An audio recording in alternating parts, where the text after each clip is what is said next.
Audio check.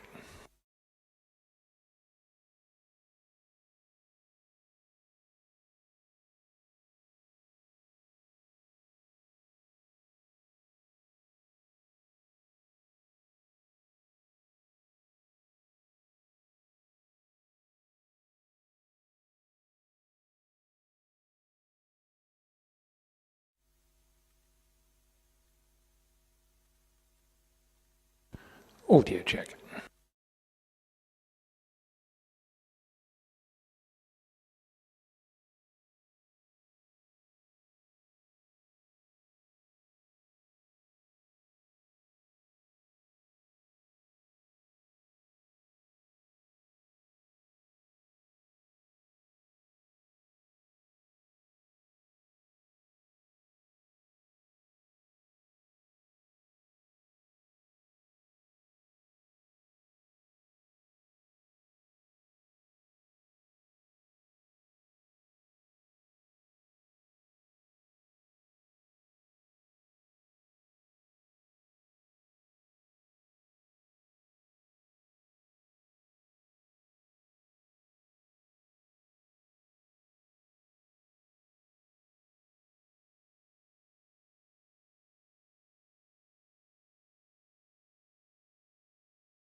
Right. 2 o'clock. Mr. Taylor, onwards. Thank you, sir. Mr. Belling, I've just been asking you questions about the spatial aspects of openness, and just to finish that topic off, as it were, can I take you, please, to your Appendix A and to page 19 of that, which is 167 of the PDF.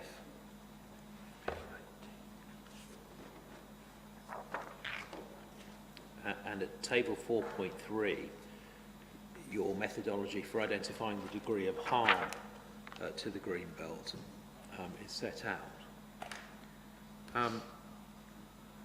If you reach the conclusion, one were to reach the conclusion that the development proposed on Cog Loop 1, Cog Loop 2 gives rise to clear adverse effects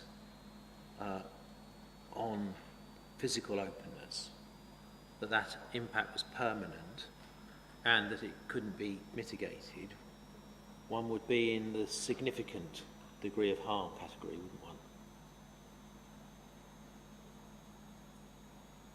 Yes, that's correct. Yeah.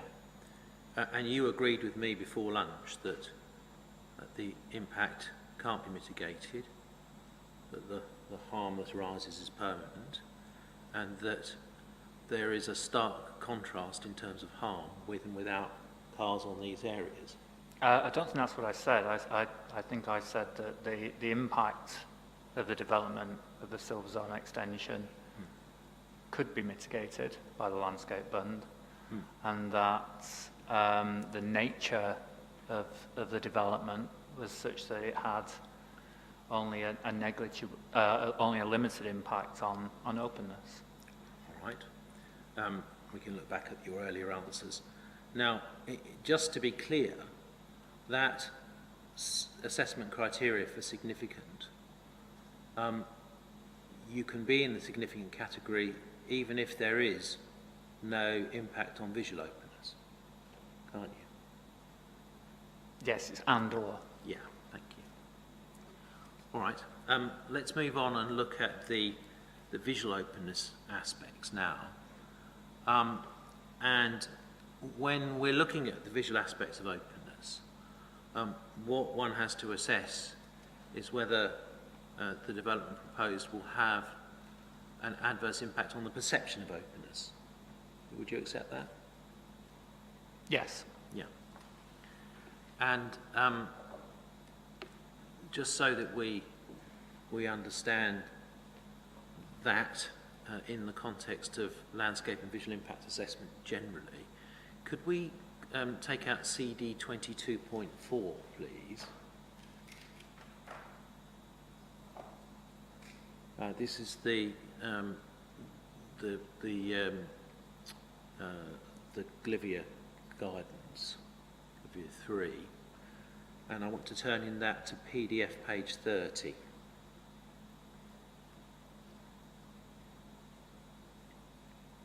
Just have to bear with me a second while I find Of course, of course.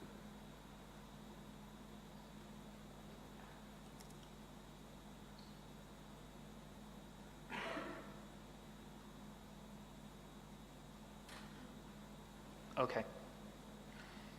And on this page, we've got the heading Views and Visual Amenity, and it refers to when the interrelationship between people and the landscape is considered, it introduces related but different considerations, notably the views that people have and their visual amenity, meaning the overall pleasantness of the views they enjoy of their surroundings.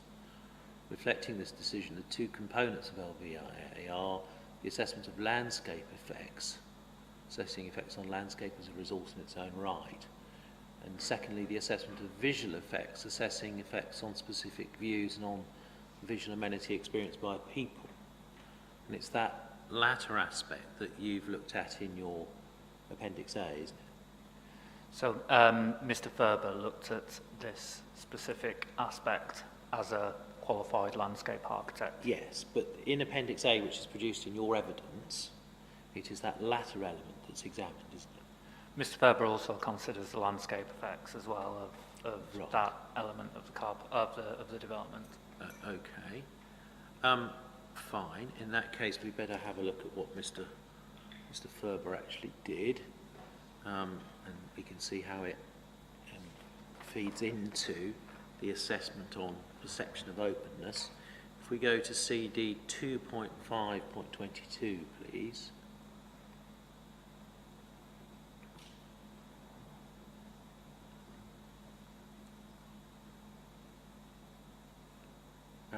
And we... So you just have to bear with me a second again. Sure. I've got to get there myself too.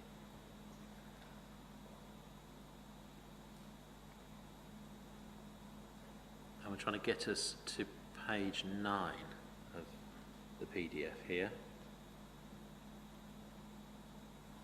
So this is the ES Chapter 9 Appendices. That's right, yeah. Yeah. And we've got paragraph 1.129, which, if you can see from the previous page, is under heading Evaluating the Magnitude of Change to a View. And it explains that the magnitude of visual change is assessed taking into account the composition of the visual baseline, which is described by reference to the size and scale, geographical extent, duration and reversibility of a proposed development in accordance with Glivia 3. And we can see a whole load of factors: scale of change, contrast, speed, screening, skyline background, distance, angle of view, geographical extent of area over which changes will be visible, duration and reversibility. You see all those factors? Yes, I can see those.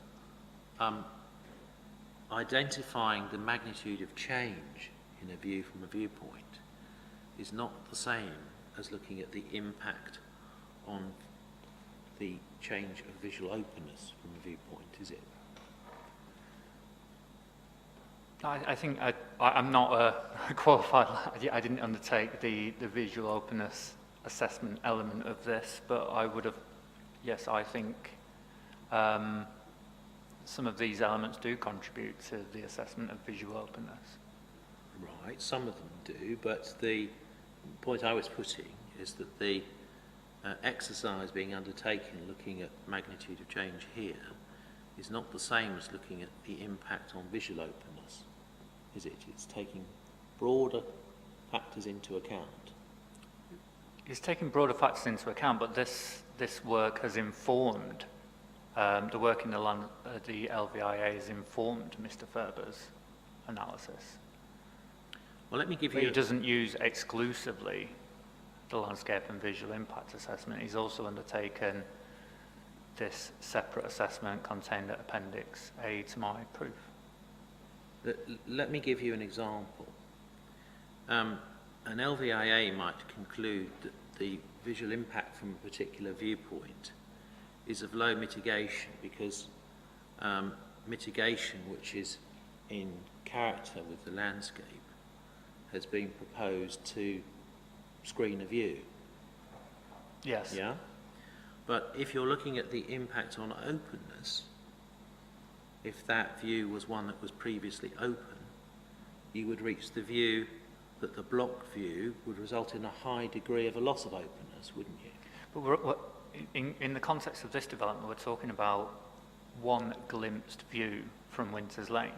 It's and on that basis, Mr. Ferber concludes that there's only a limited impact. Yes. And if you look at the impacts from other viewpoints, there's only negligible impacts. That's the conclusion that Mr. Ferber reaches. The point I'm putting to you is somewhat different, Mr. Melling. It is that you simply can't read across a conclusion from an LVIA when looking at the impact on openness. You accept that, don't you? You can't simply read across, but you can use that assessment to inform the assessment here. And Mr. Ferber has considered the landscape and visual impact assessment, but he's also undertaken his own assessment in terms of impact on visual openness. Okay. So let's then turn, please, back to your to the Appendix A to your proof, and let's turn in that to, I've just managed to,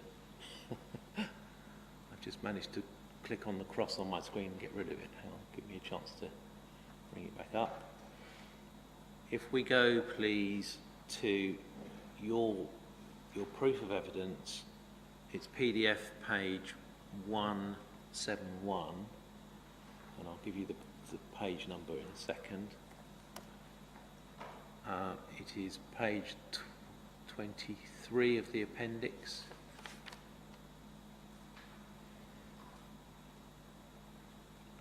Yes, I've got that. And here we start to go through various visual receptors. And we can see that at 4.415 we've got the residential visual receptor off Winters Lane, and what is presented is the conclusion about magnitude of change lifted straight from the LVIA. Yes, Mr. Ferber's taken that into account. Yes, but as you've agreed with me, you can't read across from an LVA when considering the impact of change on openness in visual terms, can you? This has informed his assessment here. Right, okay. Let's look at the other elements, the road users along Winters Lane. Here we've got the point made that the view will be blocked by planting over time. That's the essential thrust of the evidence in 4.416, isn't it? Not entirely. What the paragraph is explaining there is that the principal change is a fleeting view. Right. And I think that is key here. If we remember the photo montage that I took you to in my evidence in chief, it is a fleeting view across that field, and I think that is a key point that is made by Mr. Ferber there. Well, let's just read it more carefully then, shall we? It refers to the fleeting view in the fifth line. It says the principal change in this fleeting view would be from seasonal to year-round parking, noting that growth of the planting on the existing bund would increasingly filter views. The Phase 2 car park would be visible beyond the Phase 1 car park, representing a minor extension. Views of parked vehicles would become increasingly restricted by the growth of planting on the bund on the southern edge. The southern boundary of the Phase 2 car park would be contained by existing mature hedgerow, reinforced by additional planting along the new bund. So I'll put to you again, the principal thrust here is that the view would be blocked by planting over time. Yes, that bund will provide visual mitigation. Yeah, what would happen would be there would be a loss of the view of Cog Loop 2 as currently open land to the mitigation that's proposed. There will be the loss of a glimpsed view of that site, and as that bund matures, yeah, it will form part of the wider landscape. Right, and the shortening of that view, the blocking of the openness that is present, even in the glimpsed view, it represents visual harm to openness, doesn't it? It's extremely negligible harm, localized harm to openness from a glimpse view that's not experienced by many receptors and the transient receptors. And then when you look at as I said, from other viewpoints of the wider greenbelt here, what we're talking about is a localized glimpse view from Winters Lane. The wider impacts in terms of the openness in the wider greenbelt are negligible. And if we move on to the next point, this is the Public Rights of Way Network west and north of Red Hill at 4.419. The LVIA is relied upon again as concluding no change and no effect. But again, we have to note, don't we, that the LVIA is not conducting an assessment of the impact on openness, is it? Again, the LVIA has informed this assessment, and rightly so. So the viewpoints, the photo montages, the visualizations have informed this assessment, but Mr. Ferber has undertaken a supplementary assessment which draws on the conclusions of the landscape and visual impact assessment. And that concluded, in respect of that receptor, there would be no effect. We can see in relation to the next viewpoint, the properties around Hailstones Farm and the A38, 4.421, reliance upon the conclusions of the LVIA, which again we can note is not an assessment of the impact on openness. But if you look at the paragraph above, that refers to the specific field survey that Mr. Ferber undertook to inform his assessment here. Yeah, okay. The just so that we can see again what we're seeing is a reliance upon an impact assessment that is not an impact assessment of the impact on openness. That's right. I keep repeating myself. The landscape and visual impact assessment has informed the assessment in this appendix. Okay. The long-range views from the Mendip Hills, we see at 4.423 reliance on the conclusion of the LVA, which again is not an assessment of the impact on openness, is it? But again, Mr. Ferber visited the same viewpoints that were used in the LVIA and drew his own conclusion, but also took into account the findings of the LVIA.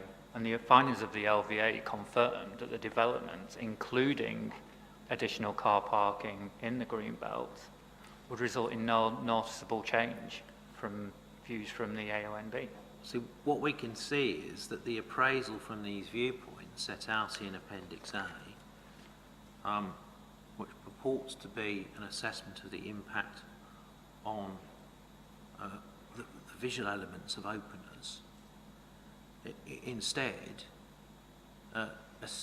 relies upon the outcome of an assessment process that looks at something else altogether. That's what we can see, can't we? I think we actually agreed earlier that the landscape and visual assessment doesn't consider something else altogether. It considers many of the same factors that are important components of openness.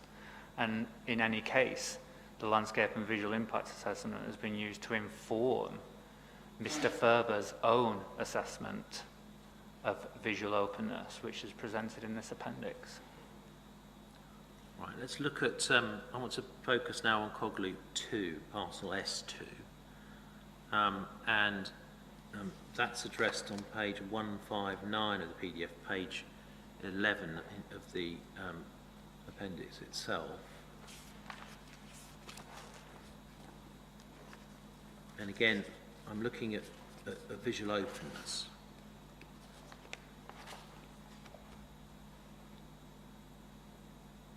And if we look on this page at the very bottom underneath the photograph, the aerial photograph, we've got visual openness, and it refers to there being some long and middle distance views. You see that? Yes, I can see that. Yeah. Do you accept that there are views out of the parcel towards the more open countryside to the west, south, and east? There's some views limited, and there's very limited views into the parcel. I mean, there are views that are short, medium and long range, aren't there? For example, looking down the slope to the south. There's some limited views, yes. Yeah, okay. Right, so let's just see where that takes us then. If we just use your methodology for a second and we go to page, I think it's 157.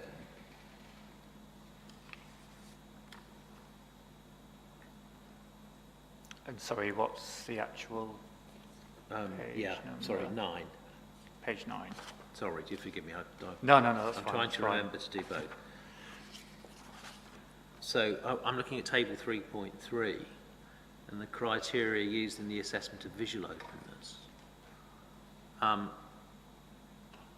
We've got a partially enclosed parcel with views in and out. That puts it in mixed, doesn't it? That's what the criteria says there. Right, okay. Thank you.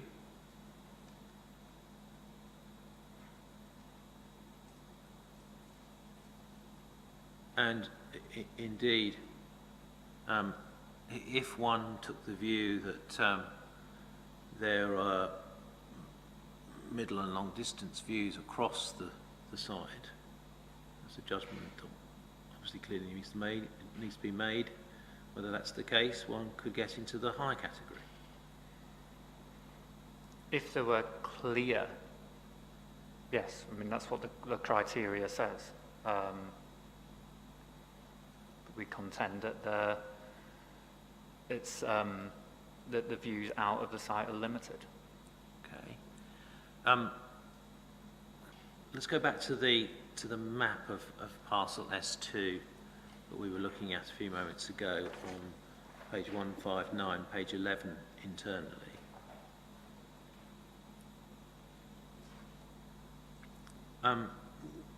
Would you accept that parcel S2 performs an important function separating the south side of Bristol Airport from the open countryside? I think we come to the conclusion that it performs a role in preventing encroachment into the countryside. So it performs a role, but not an important one. It performs a role. It makes a contribution to that purpose of the green belt. But you don't consider it to be an important role? In the wider context of the green belt, no, I don't. Right. So effectively, it's performing a buffer function. It's making that contribution to the green belt. Okay. Now, if we turn then onto the next page, you identify, I think, in relation to the third green belt purpose, to assist in safeguarding the countryside from encroachment. The question asked is, what is the role of the parcel in maintaining a sense of openness?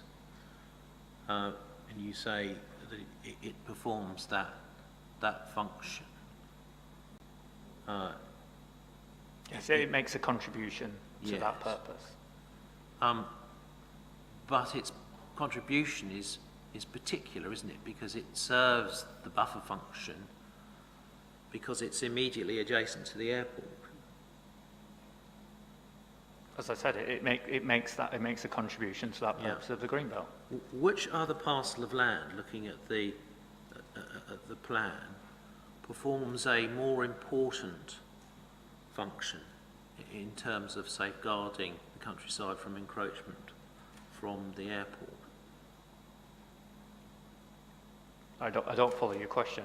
I've made the point that in the wider context of the wider green belt, I don't consider that it performs an important role, but it does make a contribution. Right. My question was, which parcel of land performs a more important function than that parcel? But that parcel is quite large. You could look at other parcels to the west and beyond the A38 potentially, that also perform a function of preventing, Yes. of safeguarding the countryside from encroachment. Yes, but which parcel to the south of the airport performs a function that is more important in terms of acting as a buffer than parcel S2?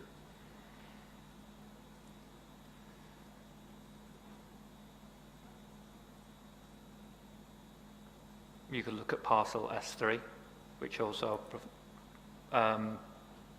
makes that contribution.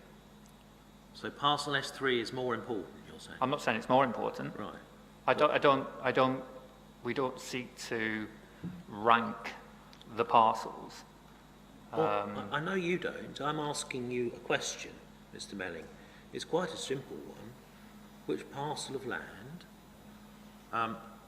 serves the buffer function to the south of the airport in a way which makes it more important in fulfilling that function than parcel S2? I don't accept the premise of the question. I just think that we've said that parcel S2 makes a contribution to the green belt. We don't seek to rank the importance of those parcels. Is the difficulty with answering my question the fact that it's plainly obvious that there is no other parcel south of the airport which performs a buffer function which in a more important way? Is that the difficulty? It plays a role in preventing the encroachment into the countryside, as does parcel S3 in particular. It's not a particularly tricky question, this one. I think it's been asked a couple of times. Have a go at answering it. I mean, I suspect I know the answer, and I know that it's not an approach that you're taking. I do understand that, but it's the approach that Mr. Taylor is taking. So let's have another crack at it. I would say parcel S2 and S3 perform an equally important role. Parcel 4, being more distant from the airport, my judgment now is that it obviously performs a less important role. All right. I've put that so many times, so I'm going to move on. Let's just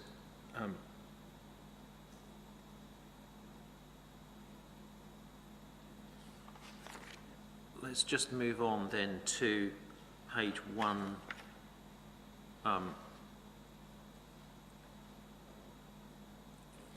To table 3.1. Sorry, what page is this? It's page 156 of the PDF, page 8 of the internal document. Okay. And if we look at the scale that you've got for grading the individual greenbelt purposes, what is the role of the parcel in maintaining a sense of openness in relation to the third purpose? If it's correct that there is no other parcel which is as important in terms of providing a buffer function to the south of the airport, the parcel S2 would have to be given significant contribution in terms of your grading, wouldn't it? I don't accept that. I think we consider that it makes a contribution to the greenbelt, taking into account its location in the context of the wider airport, and its context in the wider greenbelt. If somebody disagreed with you, Mr. Melling, and reached the view that parcel S2 was the most important parcel in terms of serving a buffer function to the south of the airport, if they reached that view, would they then, applying your methodology, reach the view that it would make a significant contribution? Not necessarily, no.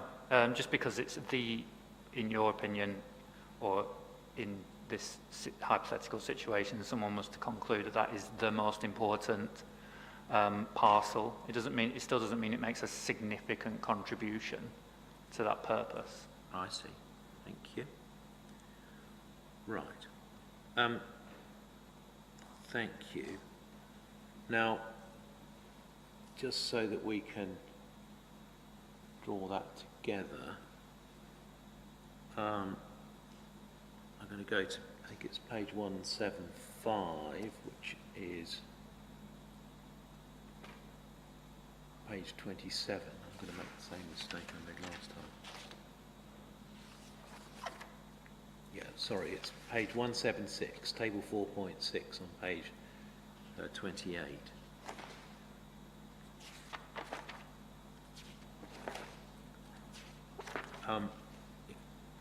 We've got, in terms of the harm, the identification of harm to S2, and what gives rise to that harm. We can see it's the size of the site, and then the extension into open countryside, which includes urbanised built form, I think I should say, such as lighting and CCTV columns. Now, when we're thinking about the nature of the lighting, at night, site S2 is currently dark, isn't it? There's no lighting on it. There's no lighting on it, but there is lighting adjacent to it, so you need to consider it in the context of the airport to the north and the lighting that's emitted from the airport. And it will have lighting columns on it, which, as I understand, will illuminate and shut off depending on who's moving around where within the area. Is that right? That's correct. It'll depend on A, if the car park is being used in the first instance, and then B, yes, when there is movement in that site, the lights will turn on and shut off. So as cars are being moved around, because when you go to get a car out of a blocked car parking, you have to usually shift one or more cars, unless you're very lucky. It can be as many as 4 or 5, can't it? The lighting would come on in that instance, Yeah. yes. And the lighting, will it all come on for the whole site, or would it just be that specific location where there's movement? I don't know those exact details. I would assume, and I would have to check, that it wouldn't be the whole site, it would just be part of the site. So through the night, as cars are moved from different parts of the site, you'll have different bits of it lighting up for different periods of time. Yes, but you've got to remember as well that cars won't really be being moved throughout the whole duration of the night, because passengers aren't arriving in the middle of the night. It'll be in the earlier hours of the morning. Right. Fine. In terms of recognising the moving effect of the static lights on site, the cars moving around and their floodlights shifting as they move, none of that's recognised here, is it, in this part of your table 4.6? The lighting impacts of the development are considered in the visual assessment. So you can see page 25. It considers the nighttime visual impacts within the green belt. Page 25. And that then is, this is a summary assessment that takes that into account. Okay. Well, let's just look at that section. We've got in 4.4.27, so that's page 25, VU 173 for those of us on the PDF. There's a reference to the current lighting levels and the lighting report. Then there's a reference in the next paragraph to the design specification for the lights. The lighting report is referred to again in 4.29, and then we get a conclusion from the LVIA in 30 and 31. I haven't seen so far any reference to vehicles moving, and if I get through to 4.4.32, I don't think I can see any reference to vehicles moving at all. It's considering lighting impact in general terms. Right, but I mean, I The main source of lighting impact won't be the vehicles, it will be the lighting columns. The point I put to you was about vehicles moving at night, and also about the lights switching on and off at different points. None of that is addressed in the section that you just took me to, is it? The lighting from individual cars. The lighting from cars moving, the static lighting switching on and off in different parts of the sides is not addressed in the section that you just took me to. That's not so specifically mentioned there, no. Okay, thank you.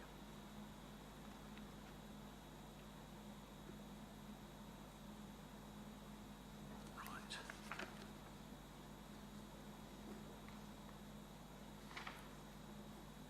And there is nothing to prevent, is there? Sorry, I've skipped a line. In terms of the NPPG, moving away from visual impact issues for a moment, the NPPG, as we saw, required us to look at duration and remediability of development in the Greenbelt. Just one further thing though, just going back to the nighttime visual impact, that this was agreed with officers that the impact was acceptable, including the nighttime impacts.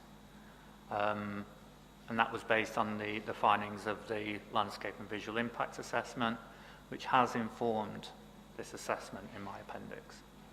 Right. And this assessment, as we've established, didn't look at the lights turning on and off in different parts as things move around, or moving vehicles at night, did it? It considered the impacts of light in the lighting report, and that's been taken. But these impacts were considered acceptable by officers, and landscape and visual impacts didn't form part of the council's reasons for refusal. Okay. Well, but in terms of what's said here, there's no specific reference to individual cars moving at night. Yeah, or indeed all the 4 or 5 cars being moved around to get one car out, is there? There's not specific reference to that here. Okay. Duration and remediability. There is no suggestion that these car parks, once permitted, would ever be removed. There's no specific reference to that. No, and there's no evidence that their removal is likely at any point in the future, is there? I can't judge what might happen in the future. What I can say is that they could be removed.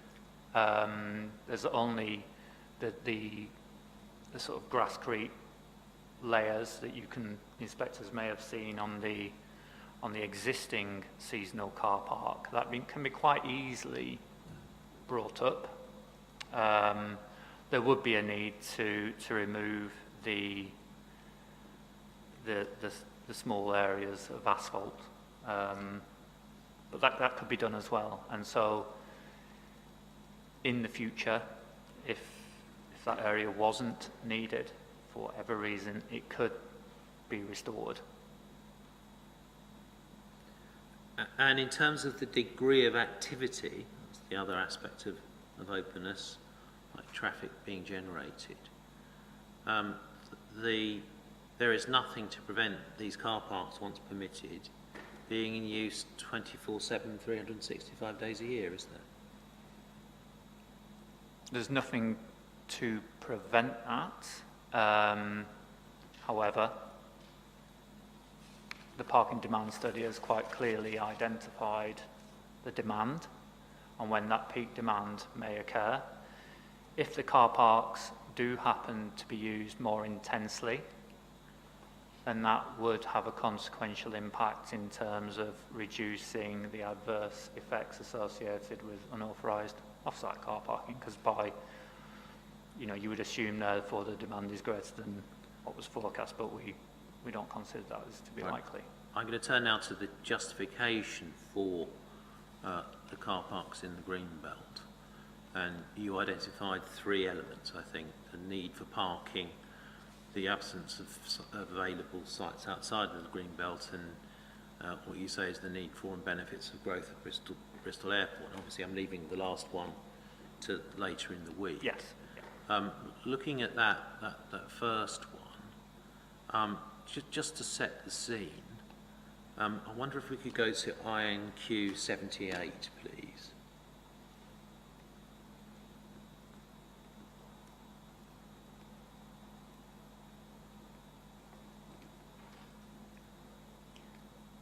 INQ 78 is Bristol Airport's limited annual report for the year ended 31st of December 2019. And if we turn in that to page 42 of the PDF, please. Just bear with me while I find this. It's obviously a new document. So.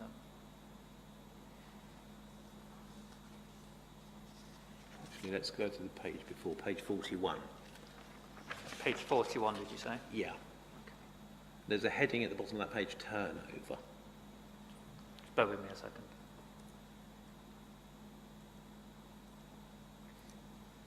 Yes, I can see that. There. Okay, so this is looking for the year, as we saw, to the end of December 2019, so before COVID, if any of us can remember what life was like then. And we can see that the revenue recognised in the year was 116,810,000. And it explains in the next paragraph that the main income streams within that are aeronautical revenue charged to airlines, car park revenue charged to passengers, and concessions revenue generated from the various concessions operated at the airport. And if we turn on the page to 41, we've got the revenue in terms of turnover from those sources. So aeronautical revenue is some 43.9 million, car park revenue 36.9 million, and concession revenue 32.3 million. You see that? Yes. The total 116.8 million in terms of turnover. So the revenue from car parking in 2019 was some 32% of turnover, on my maths. I'll take your maths as being correct, yes. And from concessions, in other words, duty free, that's 28% of turnover. Mm-hmm. Combined,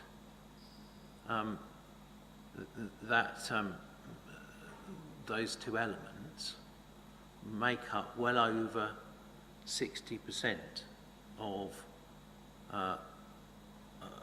income in terms of turnover. In terms of turnover, yes. So Bristol Airport Limited, in terms of its turnover, is getting more money in from parking and duty-free concessions than it is from actually operating flights. It's part of their turnover. All right. What we But can, I will what we reiterate can that see, it is turnover, not profit. I understand that. What we can see in terms of turnover is that the turnover from parking revenue is almost the same as the amount that the airport gets in from aeronautical revenue. Well, there is still quite a considerable difference. Now, that's just to set the scene for the consideration of what's to come in terms of the parking. Your proof, please. Sorry, just before we go on, I mean, we do need to consider here that this is just turnover. So it's not. If we move on, Yeah. sorry, just for a moment, and look at page 42, for example. Yeah. That also shows the costs, and those costs include things like capital costs and financing costs as well. Yeah. So you can't just look at turnover, you also need to consider the other side of the equation as well. Appreciate that. We're coming to that.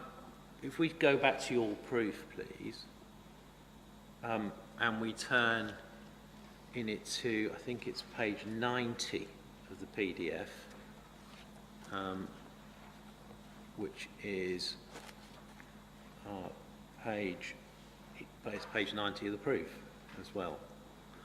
Happy coincidence. Your paragraph 5.4.6, you explain in relation to the need for parking that Mr. Witchells has reviewed the findings of the parking demand study, and he's confirmed that the methodology adopted in the assessment is robust. Now, as I understand it, you're relying upon Mr. Witchells as having established that the parking demand study is robust in order to establish need for the number of parking spaces which you say has to be accommodated in the Greenbelt. Well, I'm looking at the findings of the parking demand study and the parking demand study update, and they demonstrate a clear demand for a clear need and a clear need to provide an additional 4,200 spaces.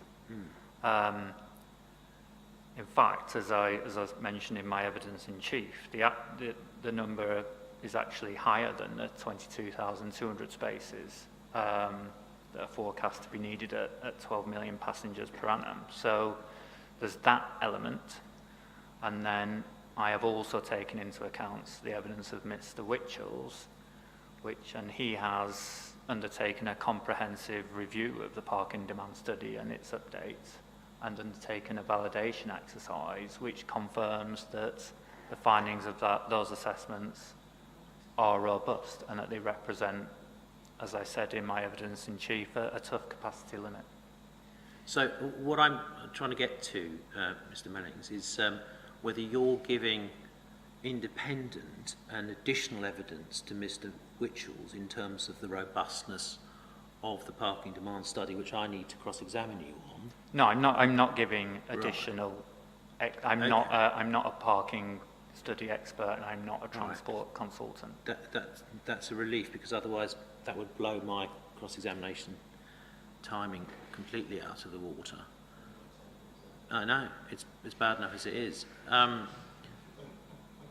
So in terms of then the evidence as to the robustness of the parking demand study, what the inspectors have to evaluate is the evidence that Mr. Witchells has provided, including the cross-examination of him, the re-examination of him at this inquiry. That is correct. Right, thank you. If the inspectors were to conclude that the parking demand study is not robust, they would then presumably have to agree that this element of the justification for the use of Greenbelt land has not been demonstrated. I accept the first part of that statement, but as I have set out, my view is very much that the evidence is robust, and that to not provide those spaces is inherently risky, and logic says to me that if that demand is not met on site, then inevitably there'll be an increase in authorised off-site parking. In terms of your assessment of the robustness, though, you're taking Mr. Witchells' evidence in its totality, what you've seen, what you've heard at this inquiry, and relying upon it rather than making your own judgment as to its robustness. I've looked at the parking demand study and the parking demand study updates, which have been prepared by expert specialist consultants on these matters, and the evidence of Mr. Witchells. Okay, well, we've asked him questions already, and we'll be making submissions about that.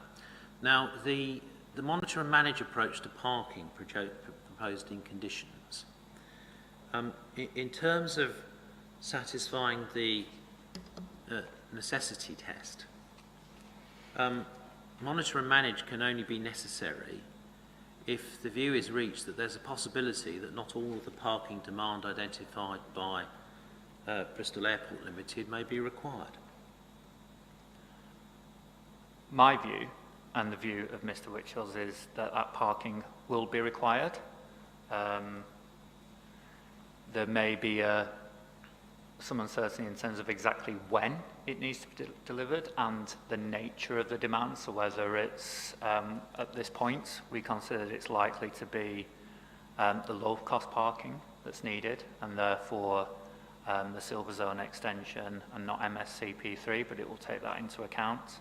It will also consider, we also need to take into account the public transport mode share target, and the airport has ambitions to improve public transport mode share, and that needs to be taken into account as well. Right. And so what you're saying, I think, is that there is some uncertainty about whether or not that level of parking demand is actually required now. I think the level of parking demand has been established. I think there's, we also need to take into account that there's some unforeseens. So, a park and ride site may come forward in the future, and we need to be able to respond to that appropriately. You see, if it's right that there's a possibility now that the entirety of the parking demand, which is used to justify the release of the parking sites in the Greenbelt, has not been established now, then you can't have established that there's a need for all of that parking, can you? But the demand has been established. Right. In which case, the monitor and manage condition can't be necessary, can it? There are factors which may come forward, as I gave the example of a park and ride site, which we just don't know about at this point in time, but the demand exists, and there is a need to make provision to accommodate that demand. Consistent with a position that the need for all of this parking has been established now, what would be required in terms of a condition would be a condition requiring the immediate build out of all of the parking elements in that you've identified, that including the multi-storey car park 3, all of those elements would be needed now. Not now, because that's not what the parking demand study is telling us. It's telling us that it will be needed to accommodate the additional 2 million passengers per annum, which under the core case is 2030, so not immediately. I see. Okay. Well, I put those points. We can make our submissions on that. But there is a need to bring forward some elements sooner, and the parking demand study assumes that MSCP2 will come forward as a first phase, and there is also a more immediate need for the seasonal car park. Okay. Now, in terms of the potential use of multi-storey car parks, we were looking at CD 212, I think, earlier today. Just got to try and pull that up myself. I've lost it.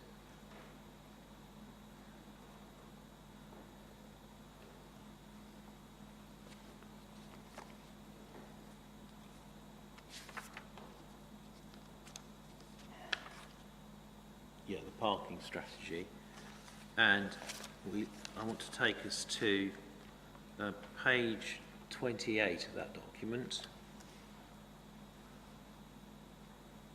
and to paragraph 5.3.5.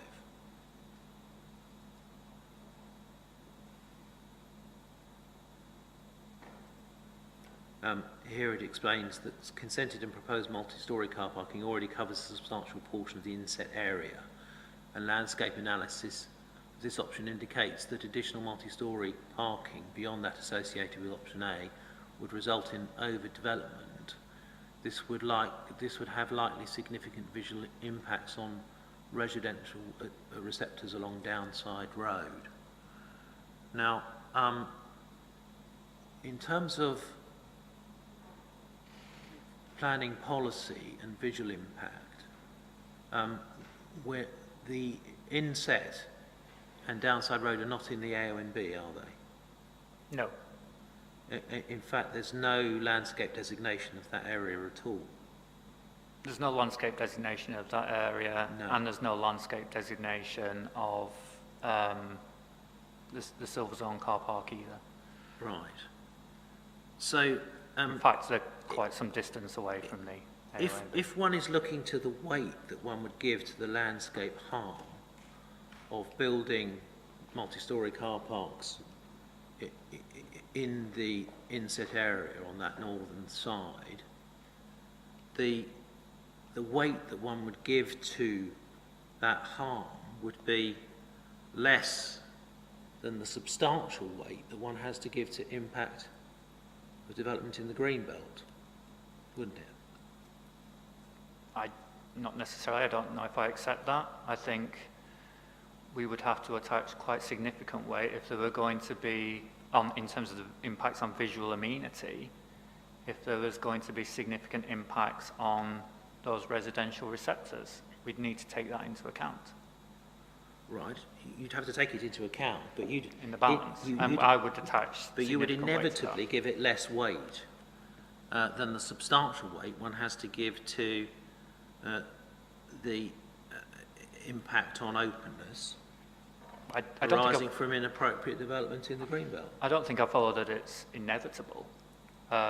You would need to consider I don't know if you could, you'd need to consider the significant impacts on those receptions. I don't think there's anything in policy that says, a significant visual impact should be afforded more weights or less weights than harm to the greenbelt.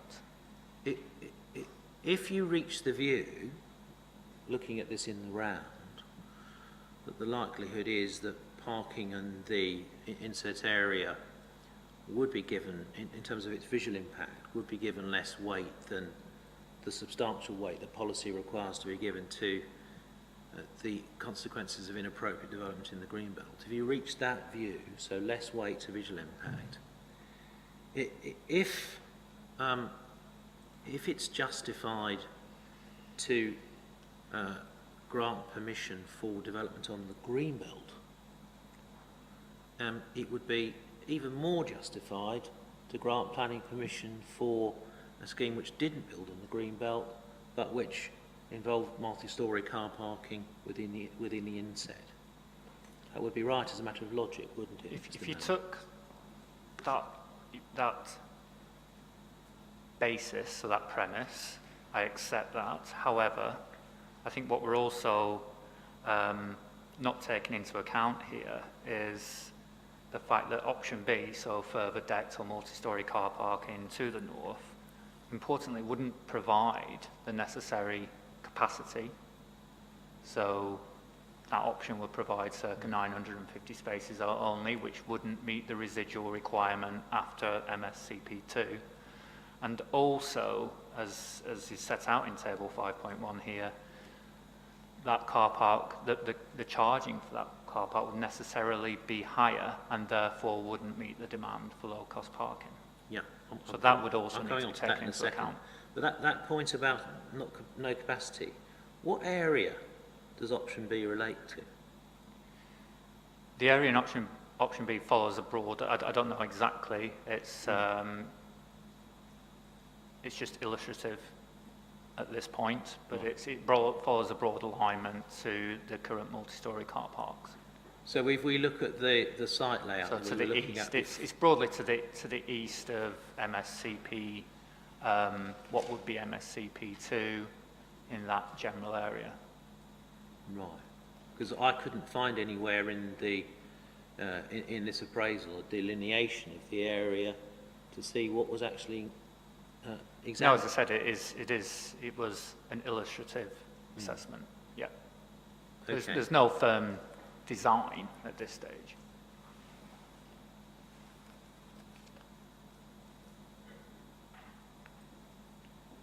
Yeah, because the capacity that's provided in option B is smaller than the number of spaces that come forward in MSCP1 or MSCP2, isn't it? The number of spaces that would be lost as part of MSCP2 would also be relatively small, because that takes into account the loss of spaces and also the need to bring forward the gyratory. MSCP3 would also deliver a net would be 1,500 spaces. See, I haven't finished yet. Sorry. And then so MSCP4, for want of a better term, there is very limited siting options to deliver that additional car park. So the ability to provide additional capacity would therefore also be limited. We looked at the plan in my evidence in chief, and if you look, for example, at that area around the gyratory, you wouldn't gain that many spaces because of the spaces you would also lose in constructing the car park net. So where are all the drawings that show all this investigation, Mr. Melling, that I can ask you about in the evidence? There's no drawings showing that. There is the comparative landscape analysis. So just to summarise, we don't know the area of land that option B relates to. We know the broad area. Right. It's illustrative. Yes. And we haven't seen any of the various permutations which you say have been looked at in terms of layout of what is potentially possible on or within the inset. Yeah, it's quite. I think, in my view, it's quite clear. No, that information, there isn't a plan showing that, but it's quite clear to me when you look at the plan that development is already tightly constrained in the north side of the airport, and development opportunities are extremely limited. And I come back to the point that development would not meet the demand for low-cost parking. All right. And this was also accepted by officers in their determination of the planning application. Yes. Okay. Well, officers didn't have before them, did they, any form of viability assessment? Nor did they request one, and I maintain that there isn't a need to undertake a viability assessment. And we still don't have a viability assessment before this inquiry, do we? No, I don't think it's necessary to undertake a viability assessment. It's not an issue of viability. All right. There is no evidence before this inquiry that any of the multi-storey car parks, either built or proposed, could not be operated on a basis whereby they could be priced so as to compete with low-cost off-airport parking, is there? I think there's several points here. I think, first of all, it's... Would you mind, please, just by beginning with an answer to my question? Sorry, if you repeat the question. There is no evidence before this inquiry that demonstrates that any of the multi-storey car parks, either built or proposed, couldn't be operated on a pricing basis so as to compete with low-cost off-airport parking. Yes, I think there is evidence. There is Appendix B to my rebuttal, which contains the advice that the airport's received from Womble Bond Dickinson on competition law risk. There is the accepted fact, and I think Mr. Gertler accepted in his cross-examination that MSCPs cost more to construct. And we can see from the financial statement that you took me to that there is a need to recover those costs associated with that. And it's not just about the turnover, but it's also the financing of these, what are quite considerable investments to bring forward. There's a need to recover those costs. Right. And to finance them as well. How much is MSCP3 going to cost to build? I don't know. 1, 2? How much do they cost? I don't know. I'm not All right. I'm not an expert in that. If you charged for them on a basis that was comparable to the low-cost pricing off airport, what would the income be? I'm not an expert in those matters. Right. You see, in order for us to to be able to assess whether the central point that you're making, namely we can't afford to do it, is robust. We would need all of that information, and we would need a viability assessment, wouldn't we, Mr. Manning? I disagree.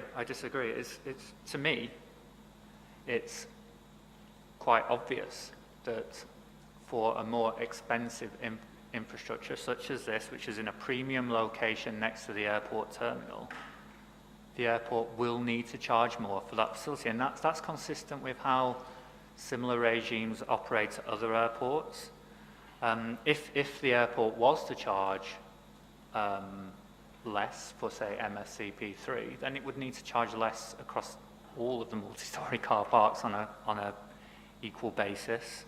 And I come back to the advice that has been received, the legal advice on competition law risk, that there is a risk that would open up the airport to competition law. Why is it the case that each individual car park has to be profitable?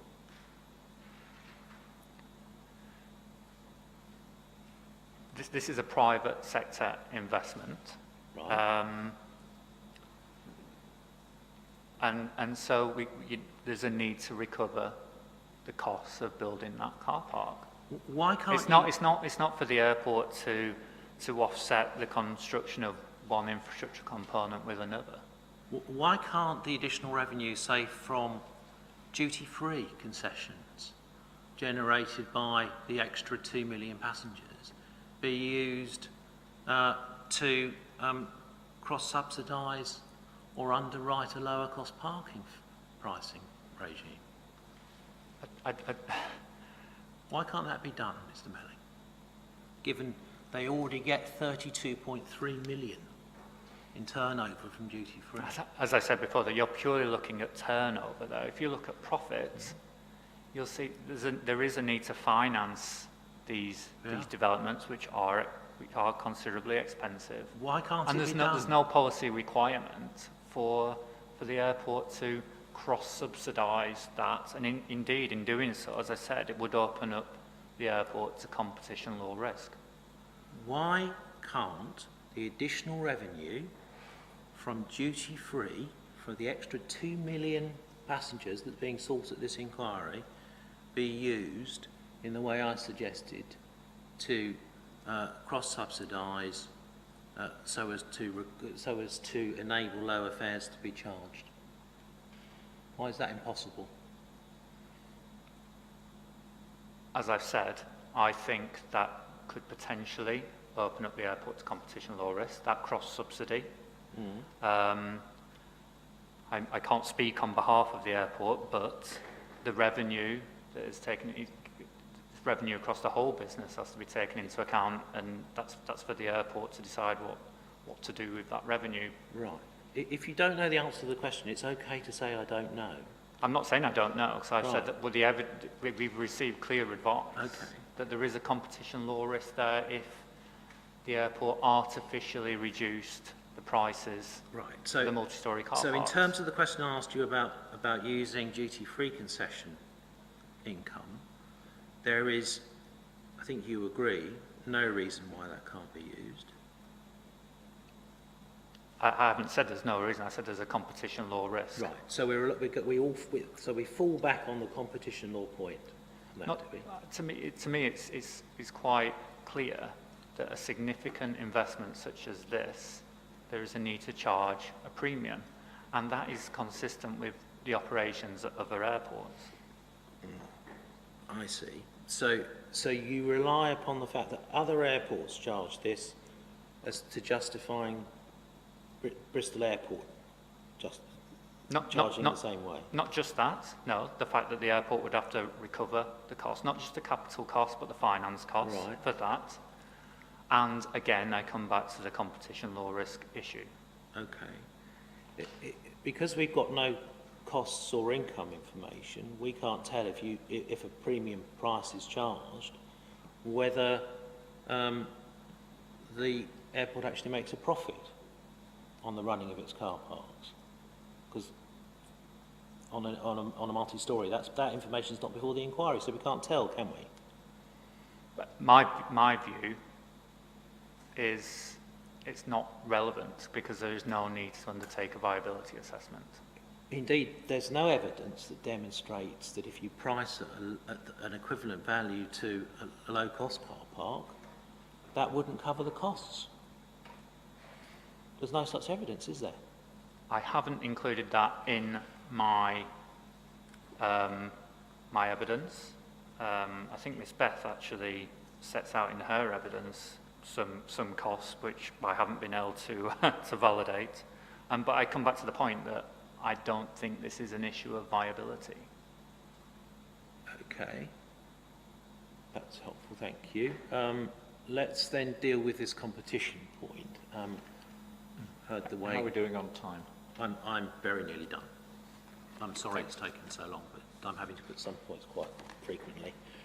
I'm sure it's the way I'm asking the questions. It's your rebuttal, I think, Mr. Melling. And in your rebuttal on page 38, you refer to competition risk at paragraph 4.322.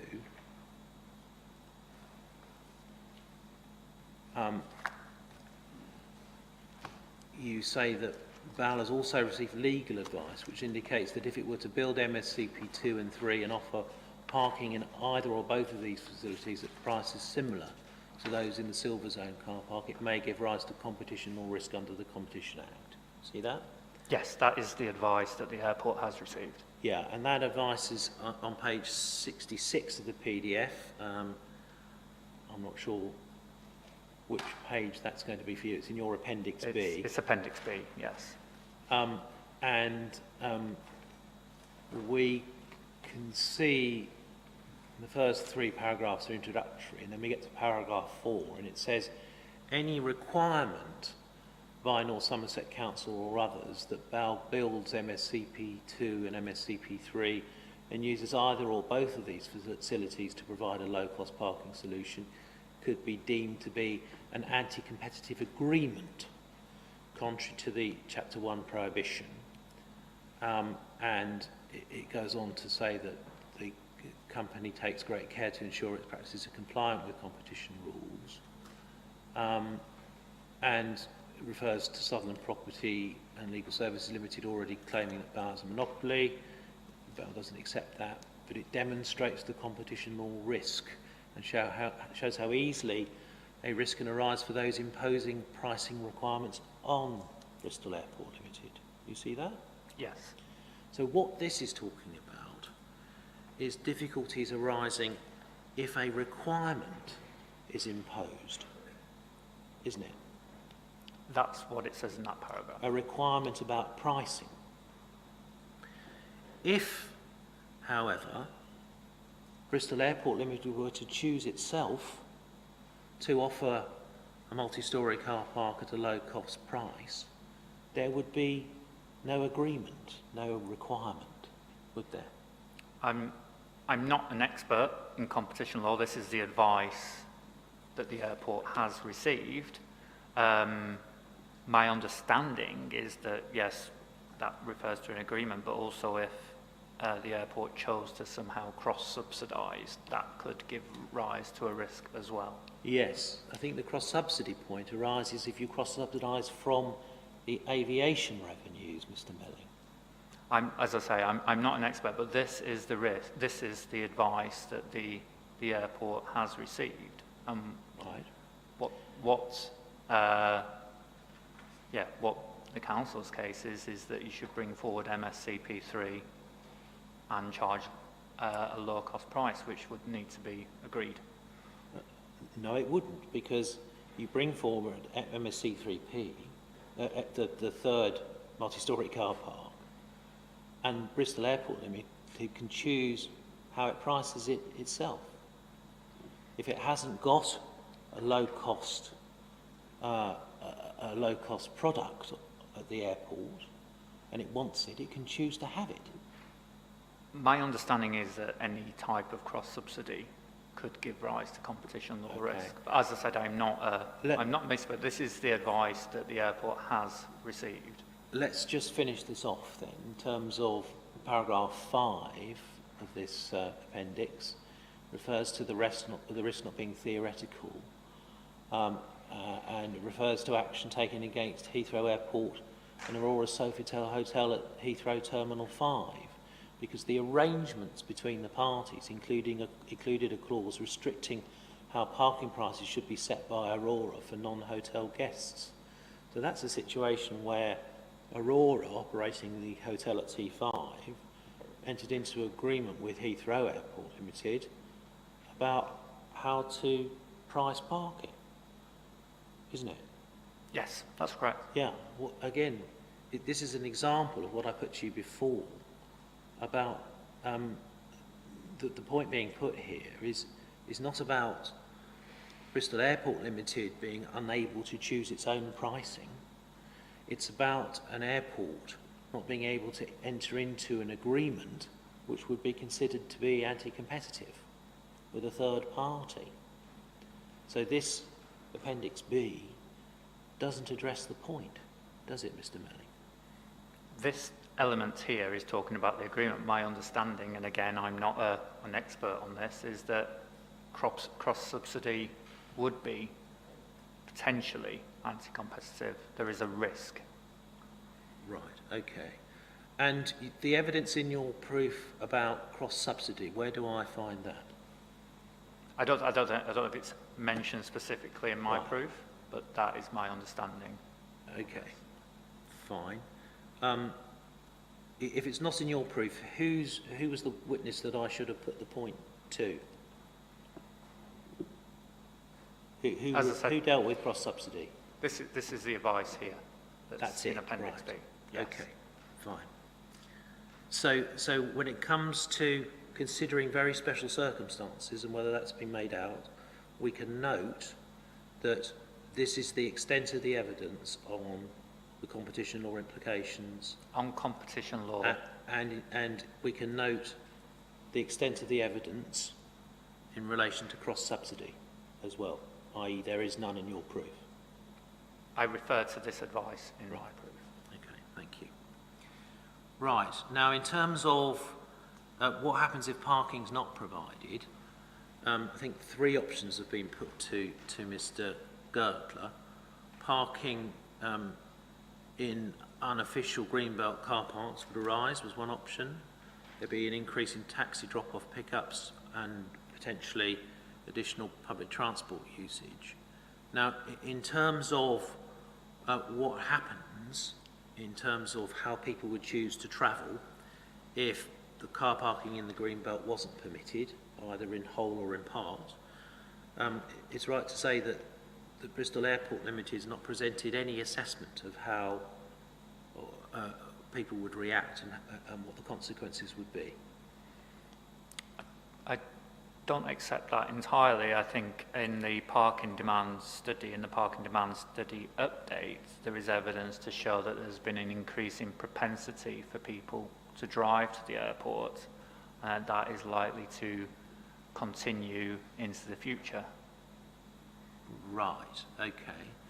But there's been no assessment that examines how many of them would continue to drive, how many would park in unofficial greenbelt car parks, how many would instead switch to taxi drop-off pickup, or how many would switch to public transport. There's nothing like that in front of this inquiry, is there? Well, I think to me it's quite obvious that if you don't provide the capacity on site, then that demand needs to be met somewhere else. Right. And that would be met at the unauthorised site, with the greatest or respect, Mr. Melling. it would turn to drop-off. But there would still be a demand for car parking. So your evidence to the inspectors is there is an assessment that identifies the numbers that would park in unofficial greenbelt car parks or switch to taxis and drop-offs, or who would switch to public transport usage? There's no specific assessment There isn't, right. of that point. Okay. All right, let's take public transport usage. If people switch to using public transport, there's no harm would arise in that, would there? There'd be no harm at all. That would be a good thing, Mr. Melling. Yes, that would be a good thing. However, Mr. Witchells has taken into account, what he considers to be a stretching public transport mode share target, an ambitious and stretching public transport mode share target, and so to assume that those passengers would transfer automatically to public transport, I think is, as I said in my evidence in chief, inherently risky. Right. Taxi drop-off and pick-up. There are specific targeted measures which can address that, aren't there? Yes, there are measures, and there are measures that the airport are proposing to reduce drop-off. Yeah, and there's no evidence that those sorts of measures would be ineffective. Be ineffective? Ineffective? No. Right. And in terms of unofficial... But they're just to reduce the amount of drop-off, not to necessarily negate or ameliorate completely drop-off. Right. In terms of unofficial car parks off-site, again, there are targeted measures that can address that in terms of enforcement measures and indeed possibility of Article 4 directions. Yes? Yes, and if those measures were successful, then there would be increased demand for parking on site at the airport. And it's not been shown, has it, that that those sorts of measures would be ineffective? It's not been shown that to be ineffective, no. No. And your point about, well, that will simply lead to increased demand for parking on airport. If there isn't parking space, what that will do is encourage people onto public transport. Not necessarily. I think it's all part. There's a need for balance here, and I consider that the airport has struck the right balance. It's providing capacity on site. It's providing a stretching public transport mode share target, but it also recognises that some passengers will want to and will continue to drive, and so there is a need to provide capacity to meet that demand. And just simply saying that if we don't provide demand, passengers will transfer to public transport is too simplistic an assumption. In the absence of any proper assessment of those options and what passengers would do if car parking isn't provided on site, the answer that you just gave me is just assertion, isn't it, Mr. Melling? I disagree. I think the evidence actually that Mr. Witchells has provided shows that an increase of 2.5% in public transport mode share is a stretching target. To transfer all those passengers to public transport would be extremely difficult in that context. So I think, as I said, it's inherently risky to just assume that those passengers would use public transport. The Park and Demand Study has taken public transport mode share into account. If it is the case that one were to conclude that the answer that you gave in relation to my question about the absence of a proper assessment being simply assertive, if it is a simple assertion, then your answer should be given no weight, Mr. Melling. Would you accept that? I disagree, because I don't think my point is a simple assertion or assumption. It is based on the evidence in the Parking Demand Study, the Parking Demand Study update, and the evidence of Mr. Witchells, which has validated the findings of those assessments. Thank you very much indeed. Those are the questions I've got. Thank you. Okay, thanks, Mr. Taylor. Let's take a break, please, till 20 to 4.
Right, let's continue. Ms Sutherland, are you with us? Yes. Yes. Hello there. You estimated an hour for cross-examination, but obviously it's been a very thorough cross-examination for Mr Taylor, so that may cut it down a bit. I think the only other thing I would say before you begin is that obviously you've had a number, and this isn't a criticism at all, but you've had a number of cracks at it, if I can put it that way, and we do understand your basic point concerning the sequential test and the green belt issue. So with that background, hopefully we can cut it back a little bit, but over to you. Thank you very much, sir. I do hope so. I think it was, I completely agree, there was a very comprehensive cross-examination earlier on, but there are still a few points that I would like to go back to Mr Melling on. Yeah. So, good afternoon, Mr Melling. I'm sorry, I can't see you when I'm up here. You will pop up or I will pop up. So I hope you're still there. I can see you on multiple screens, yes. Oh, goodness. That's quite a horrifying thought. Okay, so there were a couple of things there that came out of the cross-examination that I'd just like to go back on with you, if I could, please. Yes. So one of the things that you were asked about was in terms of the various parcel of measures that are proposed within the Section 106 agreement. And in particular, the measures as to what is going to happen if there is an under-provision of on-site parking spaces. And I'd just like to explore a couple of points there, because you'll appreciate that I'm here in relation to OACP clients, and accordingly, sometimes when I see some of these references, I need to understand a little bit more about it.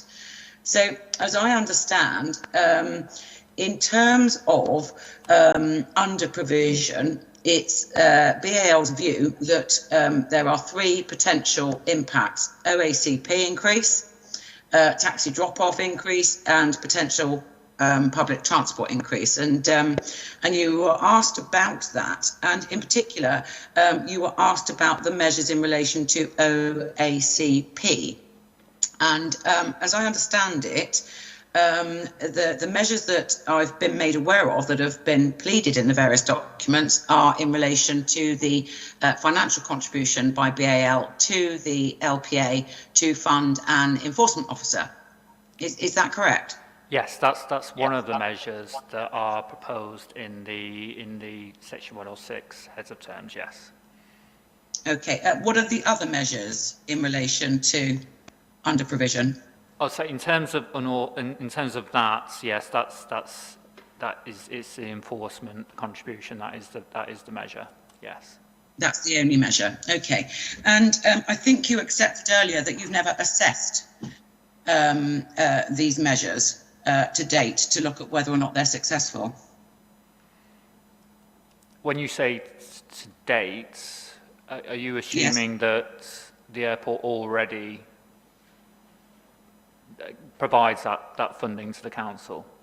That's correct, yes. The airport has been doing that now for over 10 years, funding for an enforcement officer, and in particular an officer who purely deals with OACP.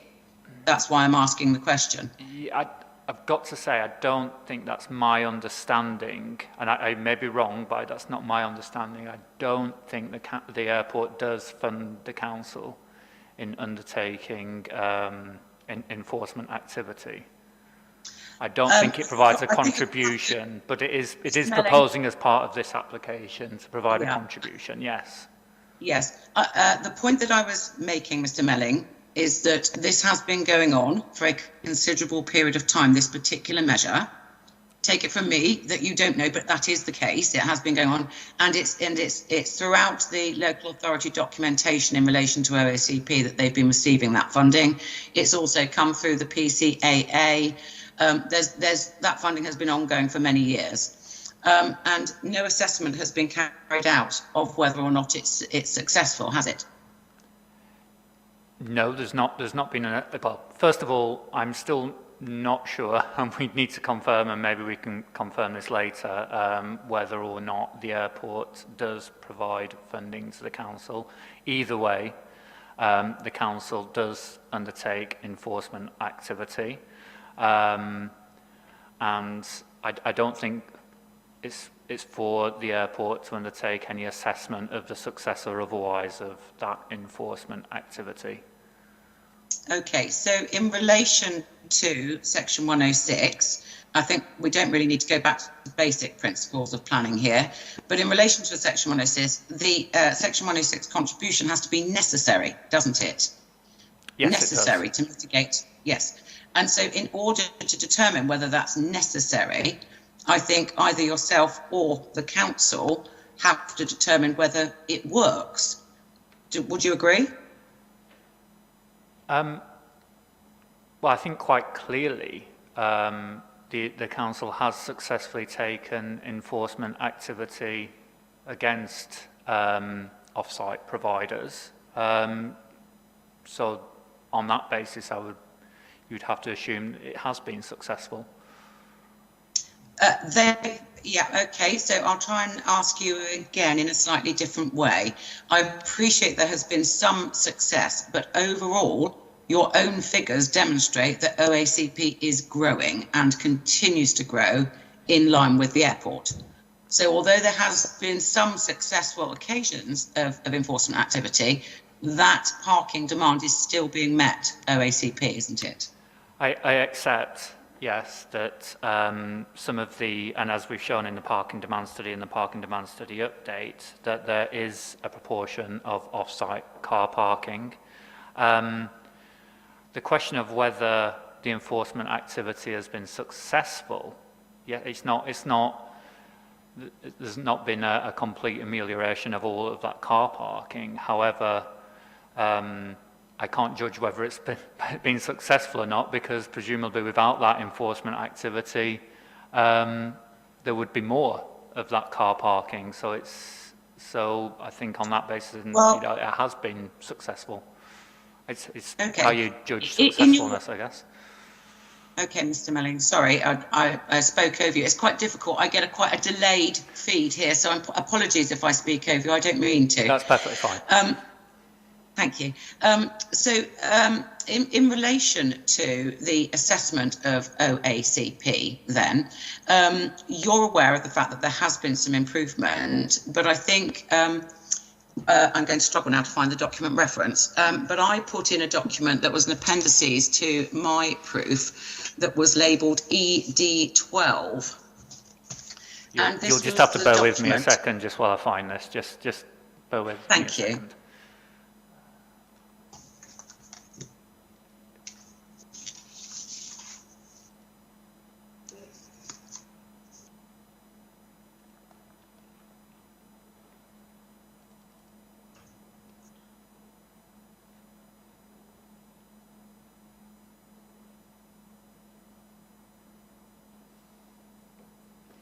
Is that the explanatory note on off-airport car parking? Yes, sir, that's the one provided by the council. Yeah. Sorry, I'm still trying to find it. Just bear with me a second. No, that's absolutely fine. Yes, ED12, I have that here. Okay, so in relation to this document, what it talks about is the way in which policies have progressed over an extended period of time in relation to airport parking, and in particular the needs of the airport to meet their parking demand, and how alongside that the airport can contribute or not to the prevention or cessation of off-airport car parking. And in particular, it sets out that car parking for the airport will only be permitted. So when we're going back to the replacement local plan, it says car parking for the airport will only be permitted within the Greenbelt inset, in association with overnight accommodation, and within the settlement boundary of Weston-super-Mare. And this is at page 6 of that document, if I can draw your attention to it, which I think is, or there's paragraph numbers that are all a bit messed up, I'm afraid. But it's it's labelled page 6 of the document. Have you got that?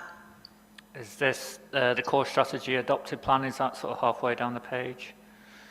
Yes, that's correct. Okay. That's right. So at the top there, we can see that there's a reasoned justification in relation to restricting OACP. And it says there, the provision of off-airport parking could undermine the ASAS and needs to be tightly regulated. Airport-related development should be accommodated within the inset and not on other green belt sites.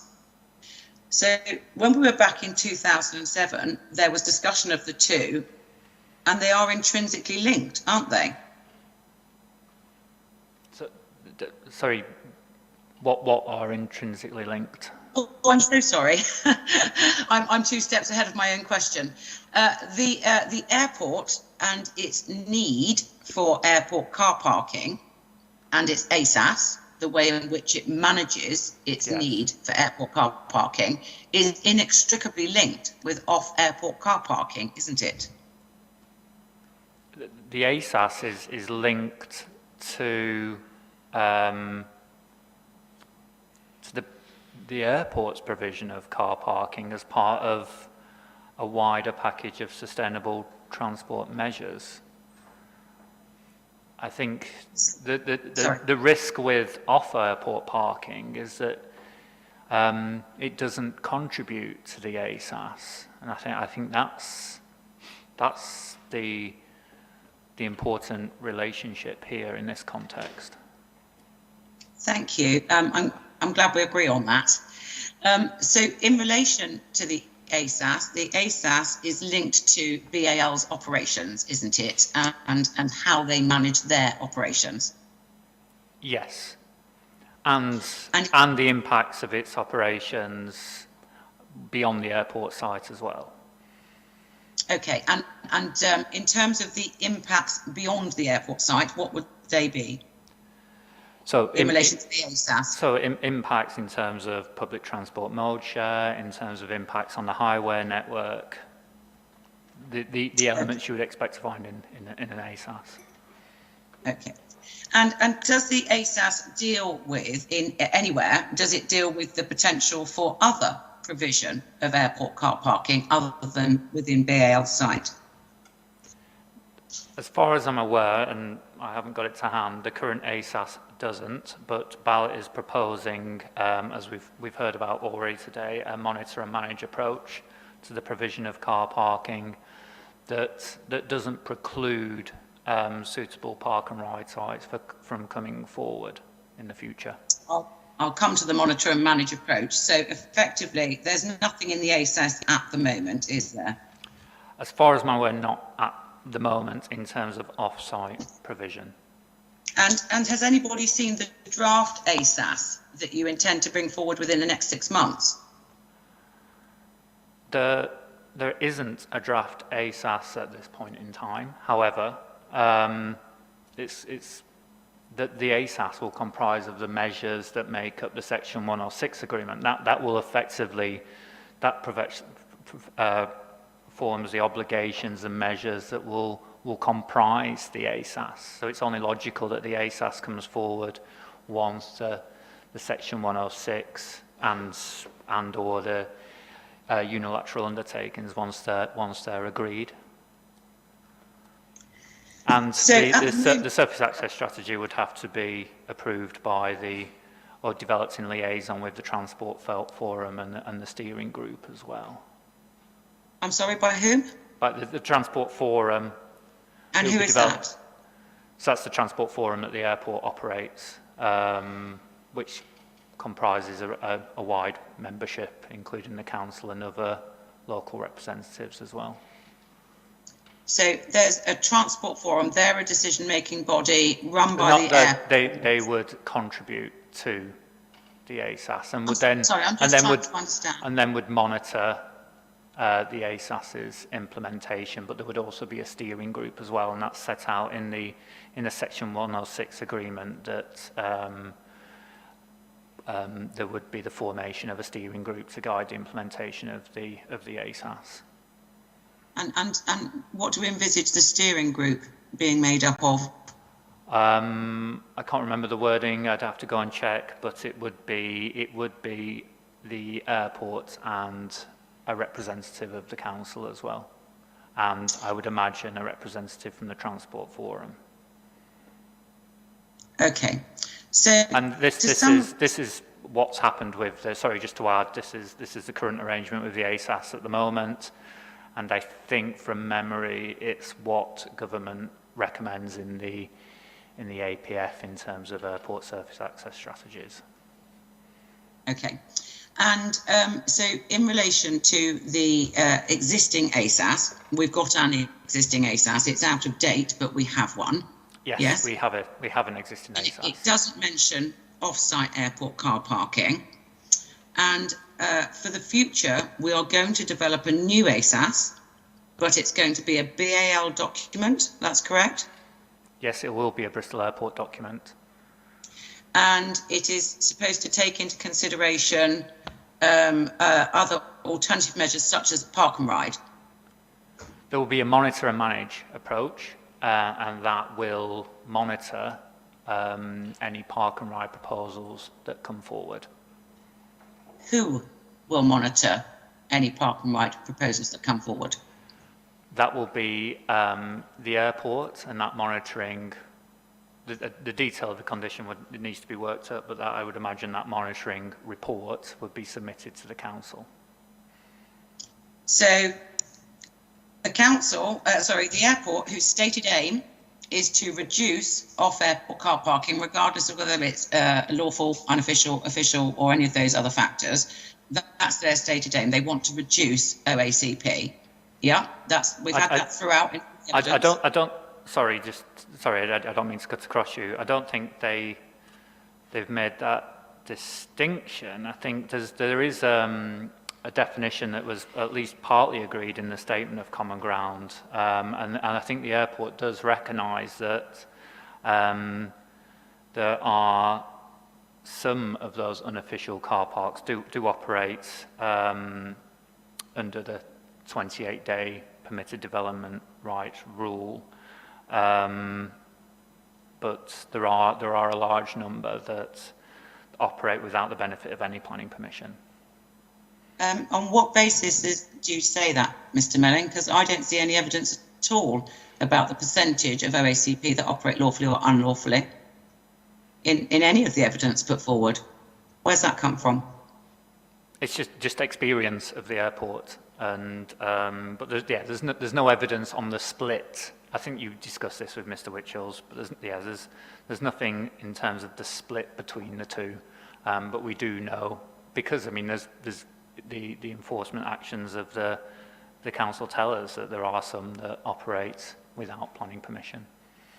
There are some that operate without planning permission. A moment ago, Mr. Melling, you said to me that most of them operate without, and there are just some small amount that may be lawful using permitted development, but we don't actually know that, Mr. Melling, do we? We have no idea whatsoever of the percentage of which is lawful and which is not lawful. I don't. You'd have to ask the council. It's for them to monitor that.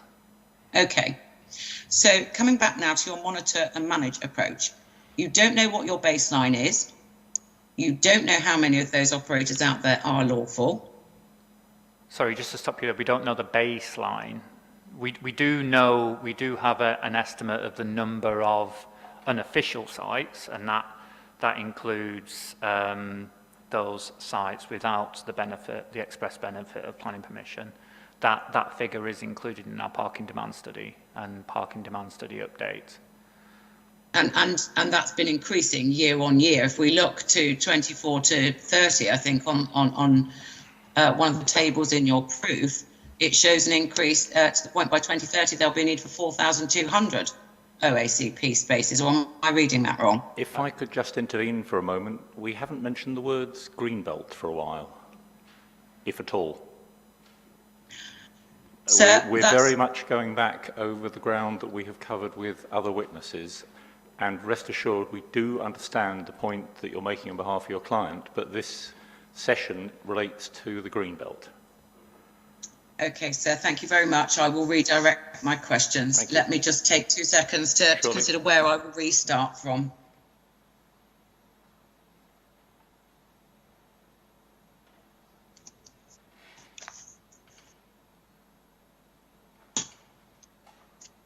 So, sir, that line of questioning came from the fact that we're talking about measures in terms of the measures that the airport are putting in place in order to mitigate what they say is OACP.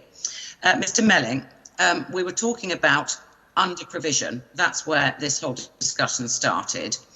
And forgive me, because some of the technical detail of some of these documents is over and above my head. But a figure that I've seen is that the airport are proposing 22,300 spaces, and yet there is a need for 30,000 spaces. That is under provision, isn't it?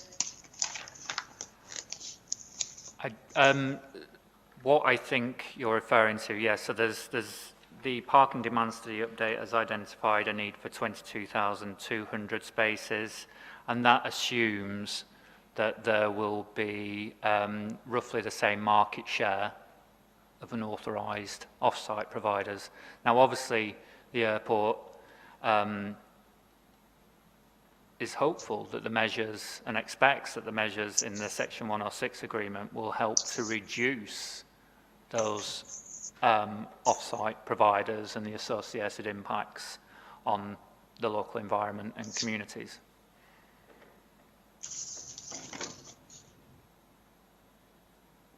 So we're hoping that it's going to work. No, we expect that it will. But you've got no evidence that it will. The evidence, as I mentioned earlier, is the fact that the council has been successful in and undertaken enforcement activity. Okay, well, I've put my point in relation to that. Now, another matter that was discussed earlier on was in relation to this business about competition. I've got to say, I thought that my learned friend assisted you through that process quite clearly. It is a difficult situation when you're being given a piece of legal advice to append to your proof and you're not a lawyer yourself.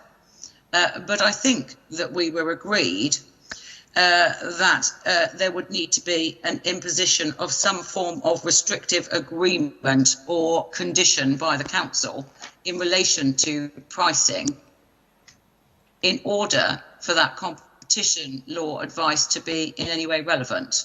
Was that the case?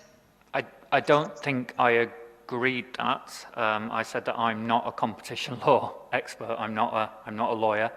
I said my understanding was that any form of cross-subsidy could give rise also to competition law risk.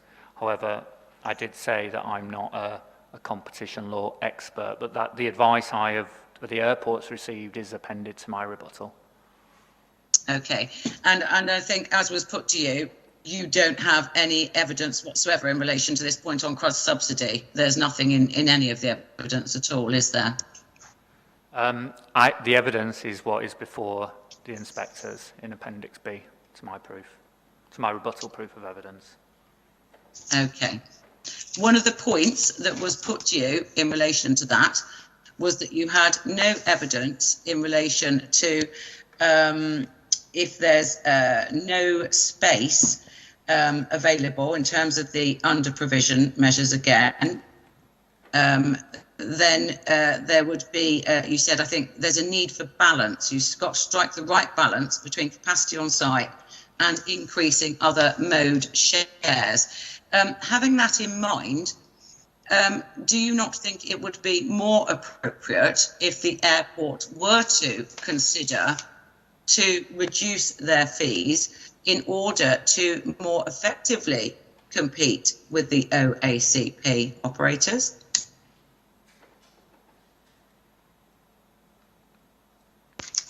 Sorry, I don't think I follow your question. Could you just repeat that? Sorry. Yes, okay. So the point that was being discussed earlier on in relation to the competition law was that your legal advisors are saying if you enter into some agreement about with the council, so if they absolutely restricted you and said you must deliver an MSCP and you must deliver it at low cost, and the point that was made to you was that would be a case for you, or for BAL, I should say, to determine how they charge for this, and competition law would no longer be relevant. And your answer to that was, well, I believe that you can't cross-subsidise. And what I'm trying to find out is, where is there anything about cross-subsidies in any of the evidence in that legal advice? Yes, and I've said that is the legal advice that is there, but I can't talk specifically on competition law issues. But that is the advice that the airport and I have received. Mr. Melling, I'm not asking you to speak on competition law issues. I'm sorry. Let me be absolutely clear here. I'm asking you whether or not you have put any evidence on cross-subsidy in other than that letter which doesn't talk about it. No, I don't think there is anything else on cross-subsidy. Thank you.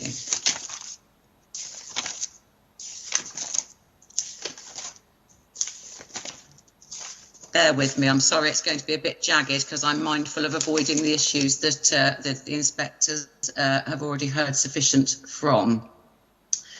So, when we look at very special circumstances, it seems to me that we've gone over that in quite some detail in terms of the points set out in your proof, but I would like to go back to that. So if we can go to 5.46 in your proof, please, which is page 90, I think.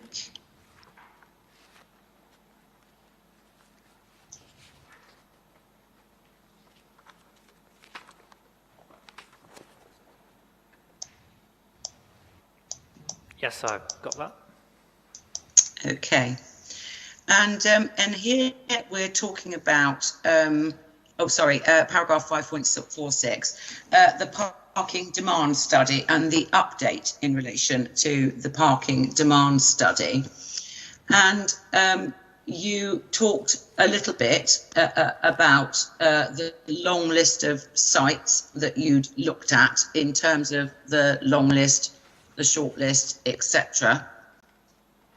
in the parking demand study? That's in the parking strategy. That's where the we discussed the sieving of those sites. Yes.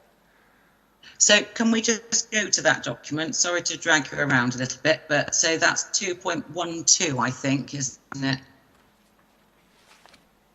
And it's set out at para 5.4. Yes, I'm there. Okay, so this is where we're looking at park and ride options. Now, I wasn't aware until you gave evidence earlier on that the initial long list of identified sites came from the council. Is that correct? Not wholly from the council. It was agreed. It was agreed in liaison with officers from North Somerset Council and I think Bristol City Council as well.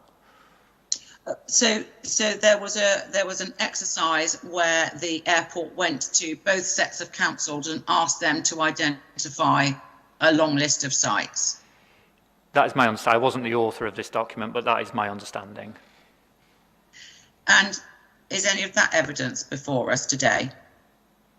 There's no evidence in terms of meeting notes or anything like that. I don't believe there's any evidence before the inspectors, but there is the conclusions in the officers' report, which sets out this process as well and also confirms that there are no other suitable sites.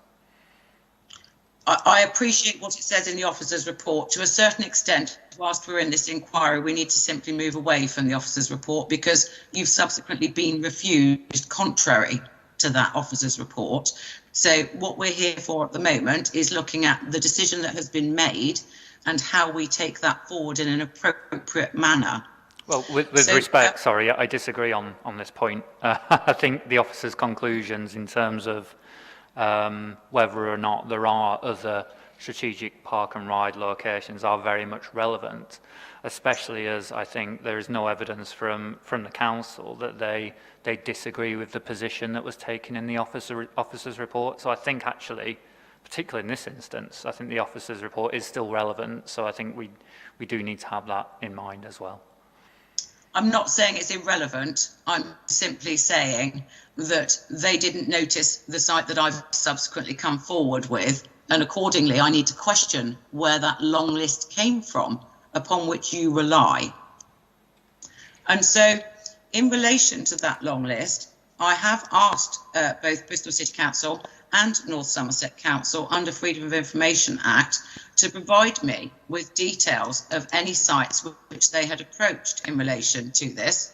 And Bristol had not approached anybody, and North Somerset had approached South Gloucester in relation to a site at Avonmouth. Are you aware of any other approaches or long listed sites that were looked into? I can't speak for the councils. All I can say is that would, in undertaking this work, the transport planners used a number of means to identify possible sites, and they discussed those sites with other officers. Okay, so a long list is produced. It's, in my view, well, let's ask you. Subsequently, the site came forward at Heathfield Park. That was a site which should presumably have been on the long list as a potential site, should it not? It's come forward. I disagree. I think the site we didn't know about, nor did the council, as far as I'm aware, and I can't speak for officers, didn't know about the existence of that site at that time. So, I'm sorry, how did you identify this long list then? Were you only looking for sites where there was consent or an application in for park and ride? I thought you were looking wider at any available land. We looked at a range of possible development opportunities. You have to take a pragmatic approach. You couldn't look at every single parcel of land, but that took into account different factors such as key catchment areas, etc., etc. And the parking strategy did, in any case, look at a site not too far from the Heathfield Park site at junction 21 of the M5. The Mead site? I don't believe it was exactly the same site, but it was in a similar location. Oh, I had understood that there had been an assessment of the Mead site. So are you saying that was a different Junction 21 site that was assessed here? I think it's in in a similar location. I don't have the exact site in front of me. Okay. But it was a very similar location. So we don't know where this long list has come from, but we think that there was discussion between the councils, the two different councils, and with BAO in relation to brownfield sites. Well, sorry, so I don't want to cut across you, but we do know that the origins of the long list are set out at paragraph 5.4.3 of the parking strategy. That sets out how the long list of sites was identified. I'm looking at that parking strategy right now. Sorry, do give me that reference again. So it's paragraph 5.4.3, and it sets out that to devise a long list of potential sites, a number of factors were taken into account, and that was key catchment areas, looked at available land and proximity to the strategic highways network, and proximity to existing public transport services. And then additional sites, as I said, were suggested by both Bristol City Council and North Somerset Council. Okay.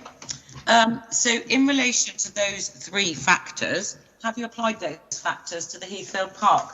Sorry, I've just, my computer's pinging at me to plug it in again. I'm sorry to interject again. But to the best of my knowledge, the sites we're talking about are not in the Greenbelt. This is a session on Greenbelt, not Heathfield Park. Sir, very well.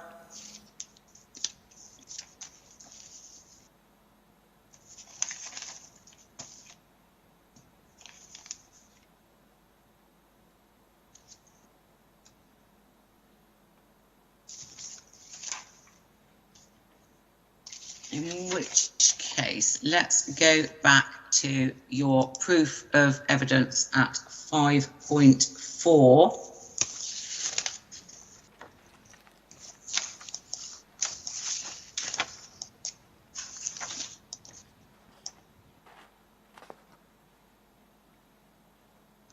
And at 5.4.11,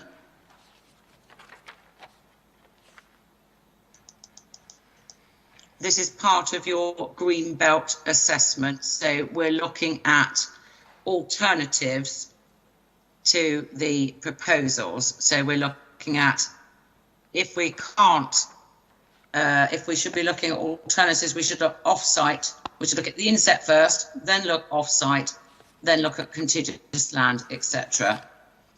And in respect of this, at 5.4.12, you take the view that surface level car parking has been maxed out effectively in the inset. There's been talk about this staged parking or decked parking. And as I understand it, the only assessment that's been carried out in relation to that is the one we were talking about an hour or so ago, is in relation to whether additional multi-storey or decked car parking could go to that northern site in terms of landscaping. But can you just comment here, because as I understand it, on when you assessed that, you accepted that you assessed that both for multi-storey and for decked car parking, but the description of the unit that was assessed was in relation to multi-storey. So has there actually been any assessment of decked car parking being put over the top of existing surface level car parking? So the assessment, you are correct, primarily in terms of the parking strategy considered an option of multi-storey or deck car parking. The landscape assessment considered a multi-storey car parking option, so 2 stories. Okay, so effectively there wasn't an assessment in terms of landscape in relation to the idea of decked parking in these areas? Not explicitly, but we know from I think we can form a judgment from the assessment of the multi-storey car parking option that given that just the proximity to the residential receptors to the north of the site, there would still be significant impacts. In any case, there is very, very limited capacity to provide additional decked car parking, and that wouldn't provide the quantum of spaces necessary to meet the residual requirement following the delivery of MSCP3. And then finally, because of the reasons I've discussed at length already, there would be a need for the airport to charge more for that deck car parking. And so that option wouldn't meet the demand for the low cost parking. I think we've accepted, haven't we, Mr. Melling, that we don't have any evidence at all in relation to why parking costs can't be set at whatever they like by BAL. I certainly haven't seen any evidence at all in relation to the fact that decked parking would have a higher cost. I've only seen MSCP. Is there an assessment? sorry to interject, I don't think we have accepted that. I've set out in my evidence that I believe that the airport would necessarily have to charge more for a multi-storey car park, and likewise a decked car park. It's quite obvious, and Mr. Gertler did accept this in his cross-examination, that a multi-storey car park will cost more to deliver. And as I said, it's only right that the airport is able to recover the costs for that car parking and charge an appropriate premium rate reflecting its location near to the terminal. I appreciate your view is that your client, as a profit-running company, will want to make as much profit as they can from a site. That is not in question. The question that I asked you was whether any assessment of decked parking had been carried out, either for landscape reasons, for cost reasons, for viability reasons, because I don't see any evidence of that work having been done. Sorry, it's a bit of a lag there. There is the assessment in the parking strategy which does consider the deck parking option. So it's multi-storey and or deck parking, and that's contained in the parking strategy. So there is an assessment. There is reference to deck parking, but I thought, perhaps I was wrong, I thought that we'd just discussed and agreed the fact that that didn't apply the landscape.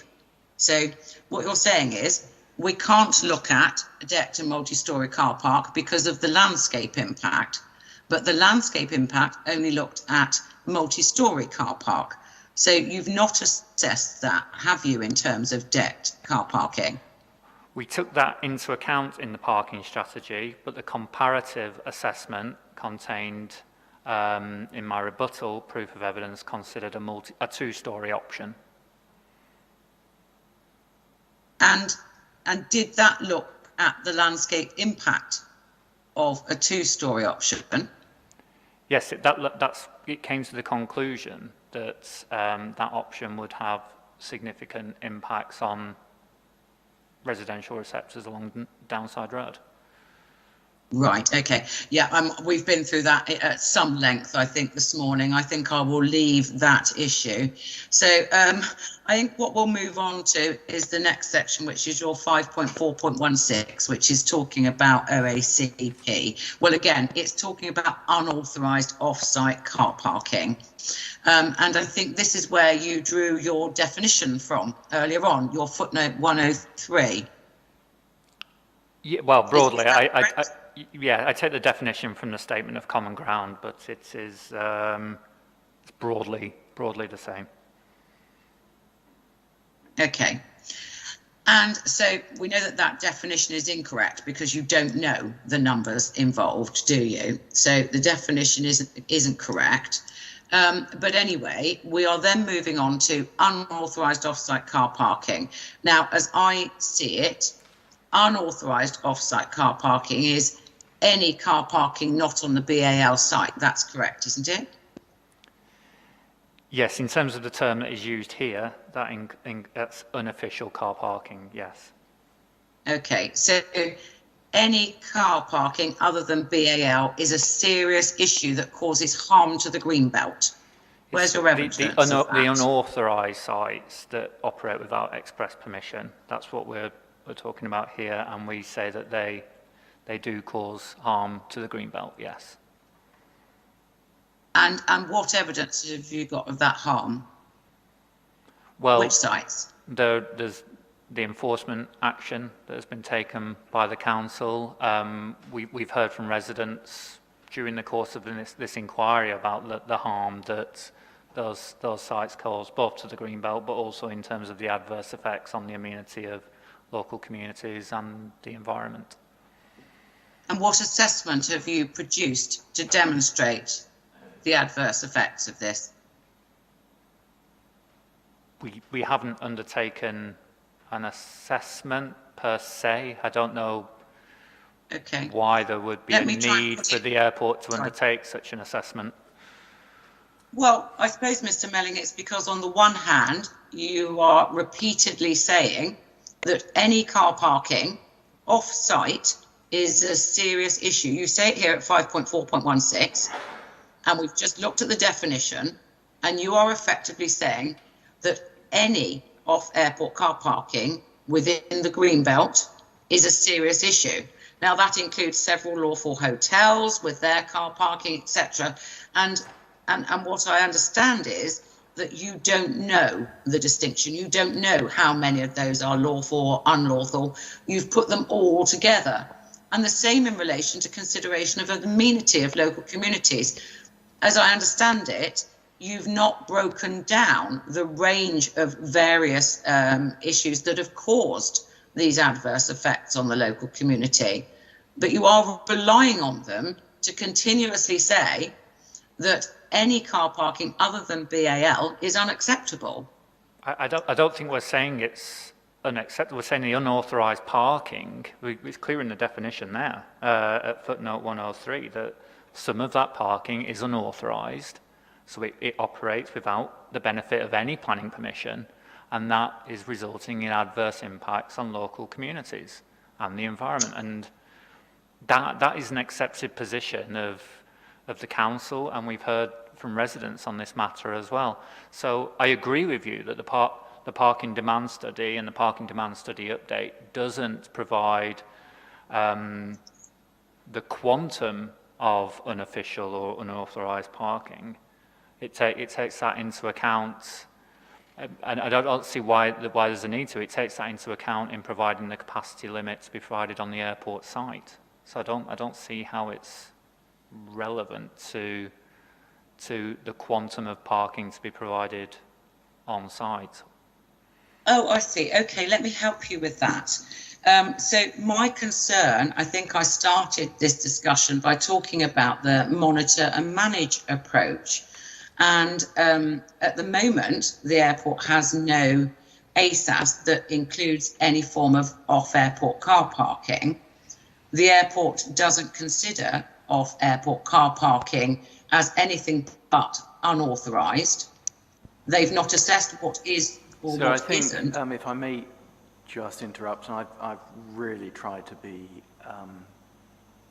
patient, but I'm really struggling to see what this has got to do with this topic. It's pretty obvious that in a context where Ms Sutherland was not allowed to ask the council's witness questions because they're on the same side, she's just simply asking Mr Melling in a greenbelt topic all the questions she would have asked the council as a sort of proxy exercise. This really is not, it is not about her site other than, you know, tangentially. We should be dealing with the greenbelt effects of our development and whether there are very special circumstances, and none of these other sites are available. To which I would add, Ms Sutherland, that the majority, if not all of these matters, were canvassed very thoroughly by Mr Taylor. I mean, from your point of view, Ms Sutherland, you estimated an hour. You've got just over 10 minutes left. I mean, use it as you will, but I have to say I'm with Mr Humphreys on this. We're repeating old ground. Yes, sir. Bear with me. Surely.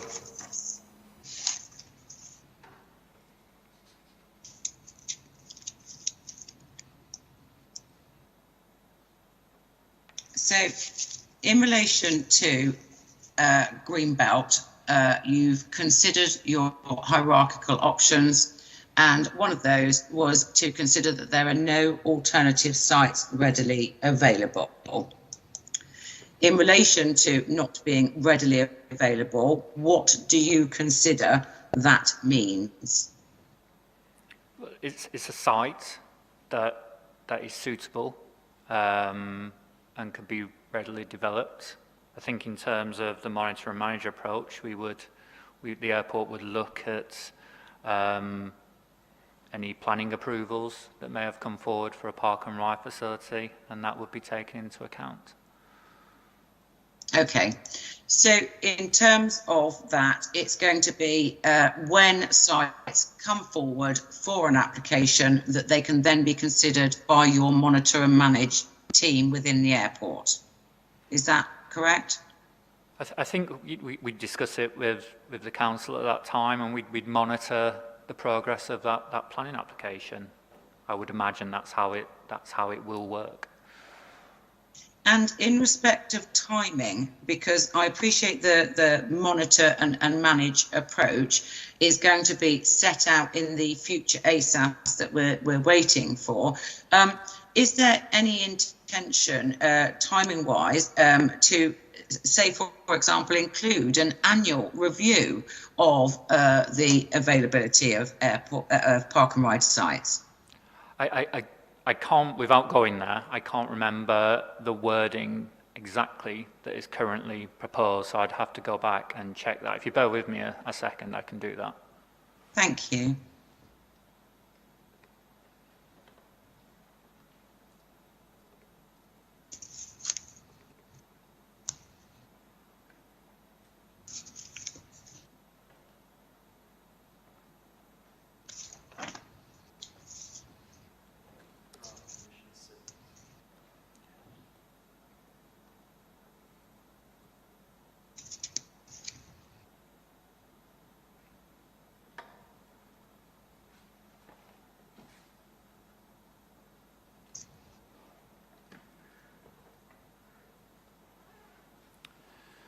So yeah, Jeb, just turn to, just for your benefit, Ms. Sutherland, I've looked at the draft conditions. I don't think there's a document reference or anything like that, I'm afraid. But yes, just to confirm, so the draft condition, this is a draft condition that's currently proposed by the airport, states that there will be a parking demand and capacity report. So this is the monitor and manager approach that will be provided within 12 months of the commencement of development and annually thereafter. That's okay. That was my understanding of it. Thank you very much for confirming that. In terms of identifying these sites, is this so? Because I asked you earlier, I'm trying to understand. So I'm a promoter of a site. You know that's the case. Or I'm a landowner potentially, and I've got a site that I think might be appropriate. How do I go about approaching the airport in their monitor and manage? Do I have to go through the planning process first, or can I come along and discuss that with you? Well, I think a starting point would be certainly to discuss it with the airport, but also I think the draft condition clearly sets out that the report will take into account any proposals for car parking that are promoted through the monitoring of planning applications received by North Somerset Council, Bristol City Council and Bath and North East Somerset Council. Okay. But certainly I would certainly expect that it would only be right if someone was going to submit a planning application for a park and ride facility that they would reach out to the airport to discuss that with them. And has the airport undertaken any meetings with any potential park and ride operators? I can't speak on behalf of the airport. I don't believe so, and I don't believe that the operators contacted the airport before submitting planning applications for their schemes, including the Heathfield Park scheme. But I'm not privy to all the discussions that the airport has with other operators of car parks. Okay. For them to discuss this with potential landowners in order to ascertain whether or not these sites are coming forward.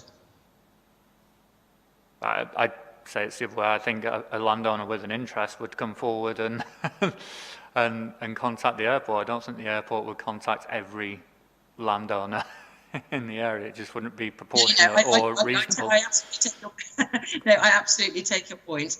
I suppose where I was coming from was, as far as I'm aware, 2 sites have come forward for park and ride, and yet there's been no discussion with the airport. And in fact, the airport have objected to both of those. You were involved in drafting the objections, weren't you? Yes, I considered those proposals, but I would say that from my understanding, again, before submitting those planning applications, there was, again, I'm not privy to all discussions, but there was no contact made with the airport to discuss those. And I would imagine that, well, I would say that there should have been discussion with the airport, but my understanding is there wasn't. Okay, and are you satisfied that the inspectors at this stage of the situation, where they don't have an ASAS in front of them and they don't have any evidence on OACP and they don't understand how a park and ride could come forward, I mean, is that appropriate? Should they not have had all of this available to them?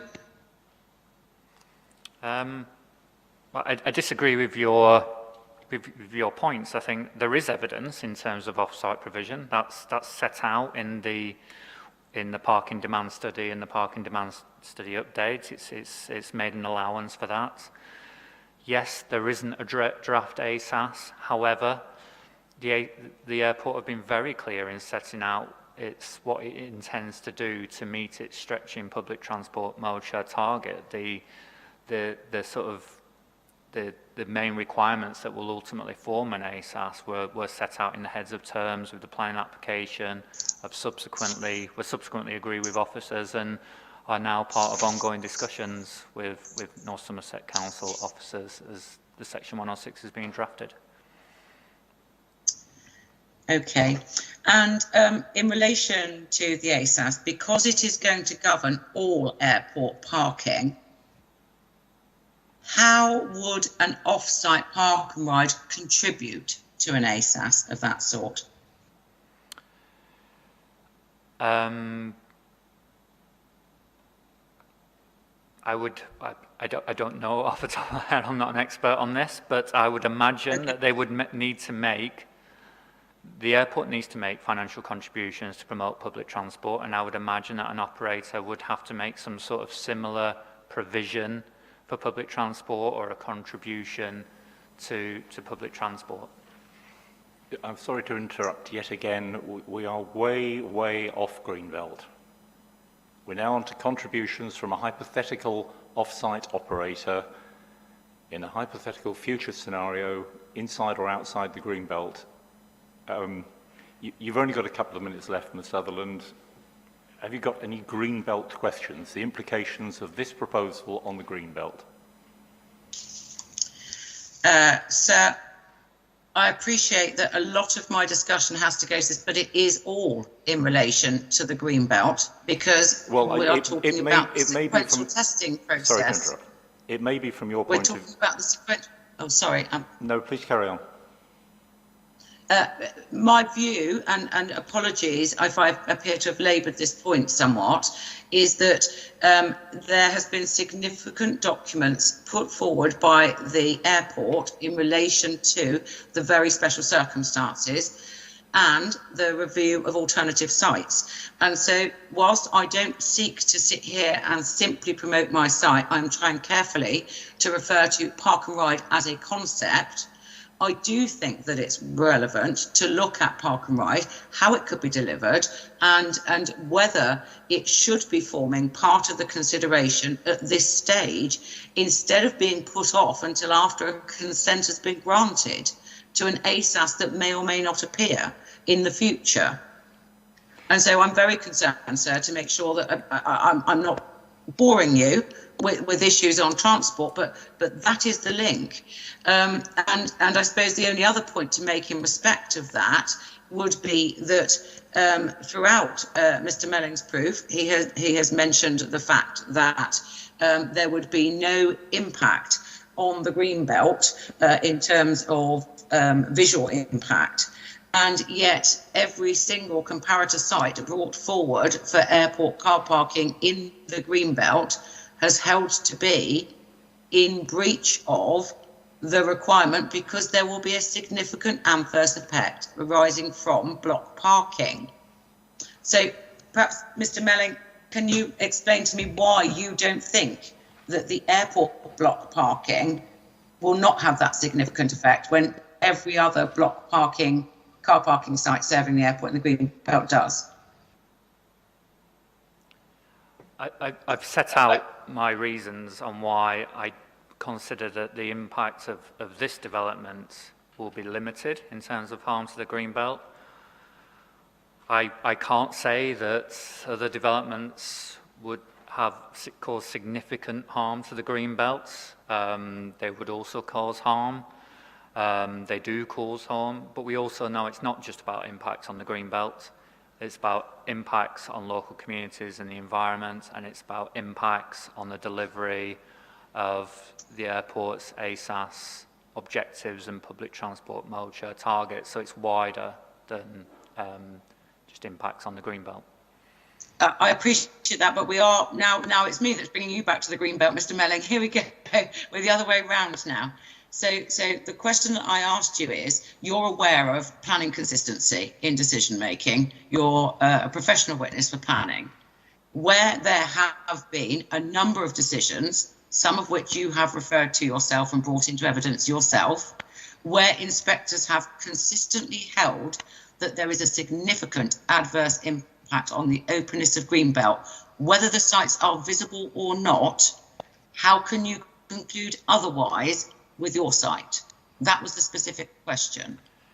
I think in that, I'd need to go back and look at the cases in detail, but I think in those cases, the inspectors weren't satisfied that there were very special circumstances, and they felt that those developments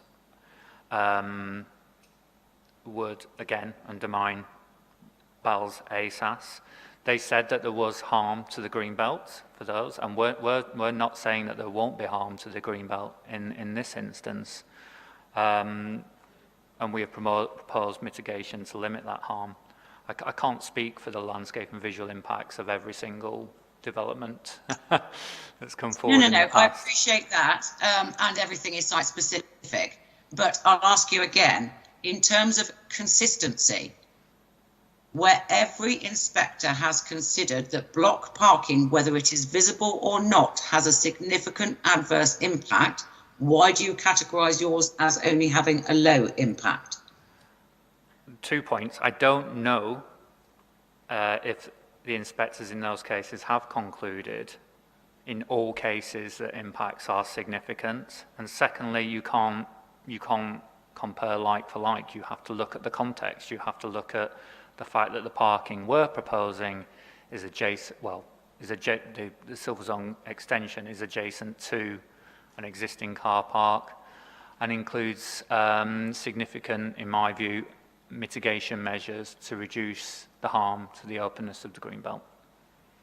Setting aside the mitigation measures which have been discussed at some length, you still haven't answered my questions in relation to planning consistency. I appreciate every site should be treated on its own merits, but that is a finding, isn't it? I mean, are you saying that you've not looked at all of those now that you've put into evidence?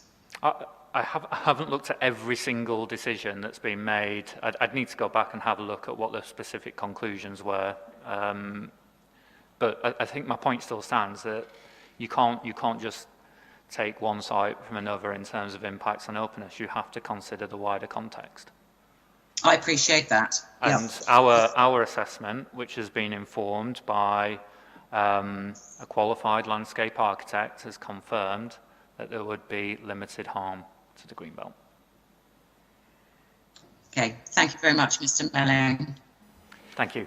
Okay, thanks very much, Ms. Sutherland. Ms. Beth, I'm conscious that I think you said about half an hour? No, I said... Oh, what? Sorry, I haven't got my note of that in front of me. No, it's increased to an hour because I was not allowed to ask Mr. Witchell some questions, and I will need an hour. Yeah, you're absolutely right. I've been reminded on the schedule it's an hour. Obviously, time's moving on, so I hope you can be here tomorrow, Ms. Beth. Yeah, I was planning to, yes. You're a regular attender, so I guessed you probably would be. Okay, I think that's it for today then. So we'll start off tomorrow morning with your questions of this witness. Then, I've got to get this right, then we'll have re-examination on the cross-examination to date. And then obviously later on in the day, there'll be a little bit of further cross-examination and maybe a bit more re-examination. Yes, and I'm assuming, and I'm sure this must be right, that once I've re-examined on this first tranche, I can then speak to the witness again, because obviously he appears later in the week. Yeah, I no, might need to speak to him we were about very that. conscious of that when we were trying Yeah, to yeah. work out the logistics, because obviously you do need to talk to him with his second hat on. Yes. So yeah, absolutely. Thank you. Yeah. Okay, right, thank you all very much. We'll come back at 9:30 tomorrow.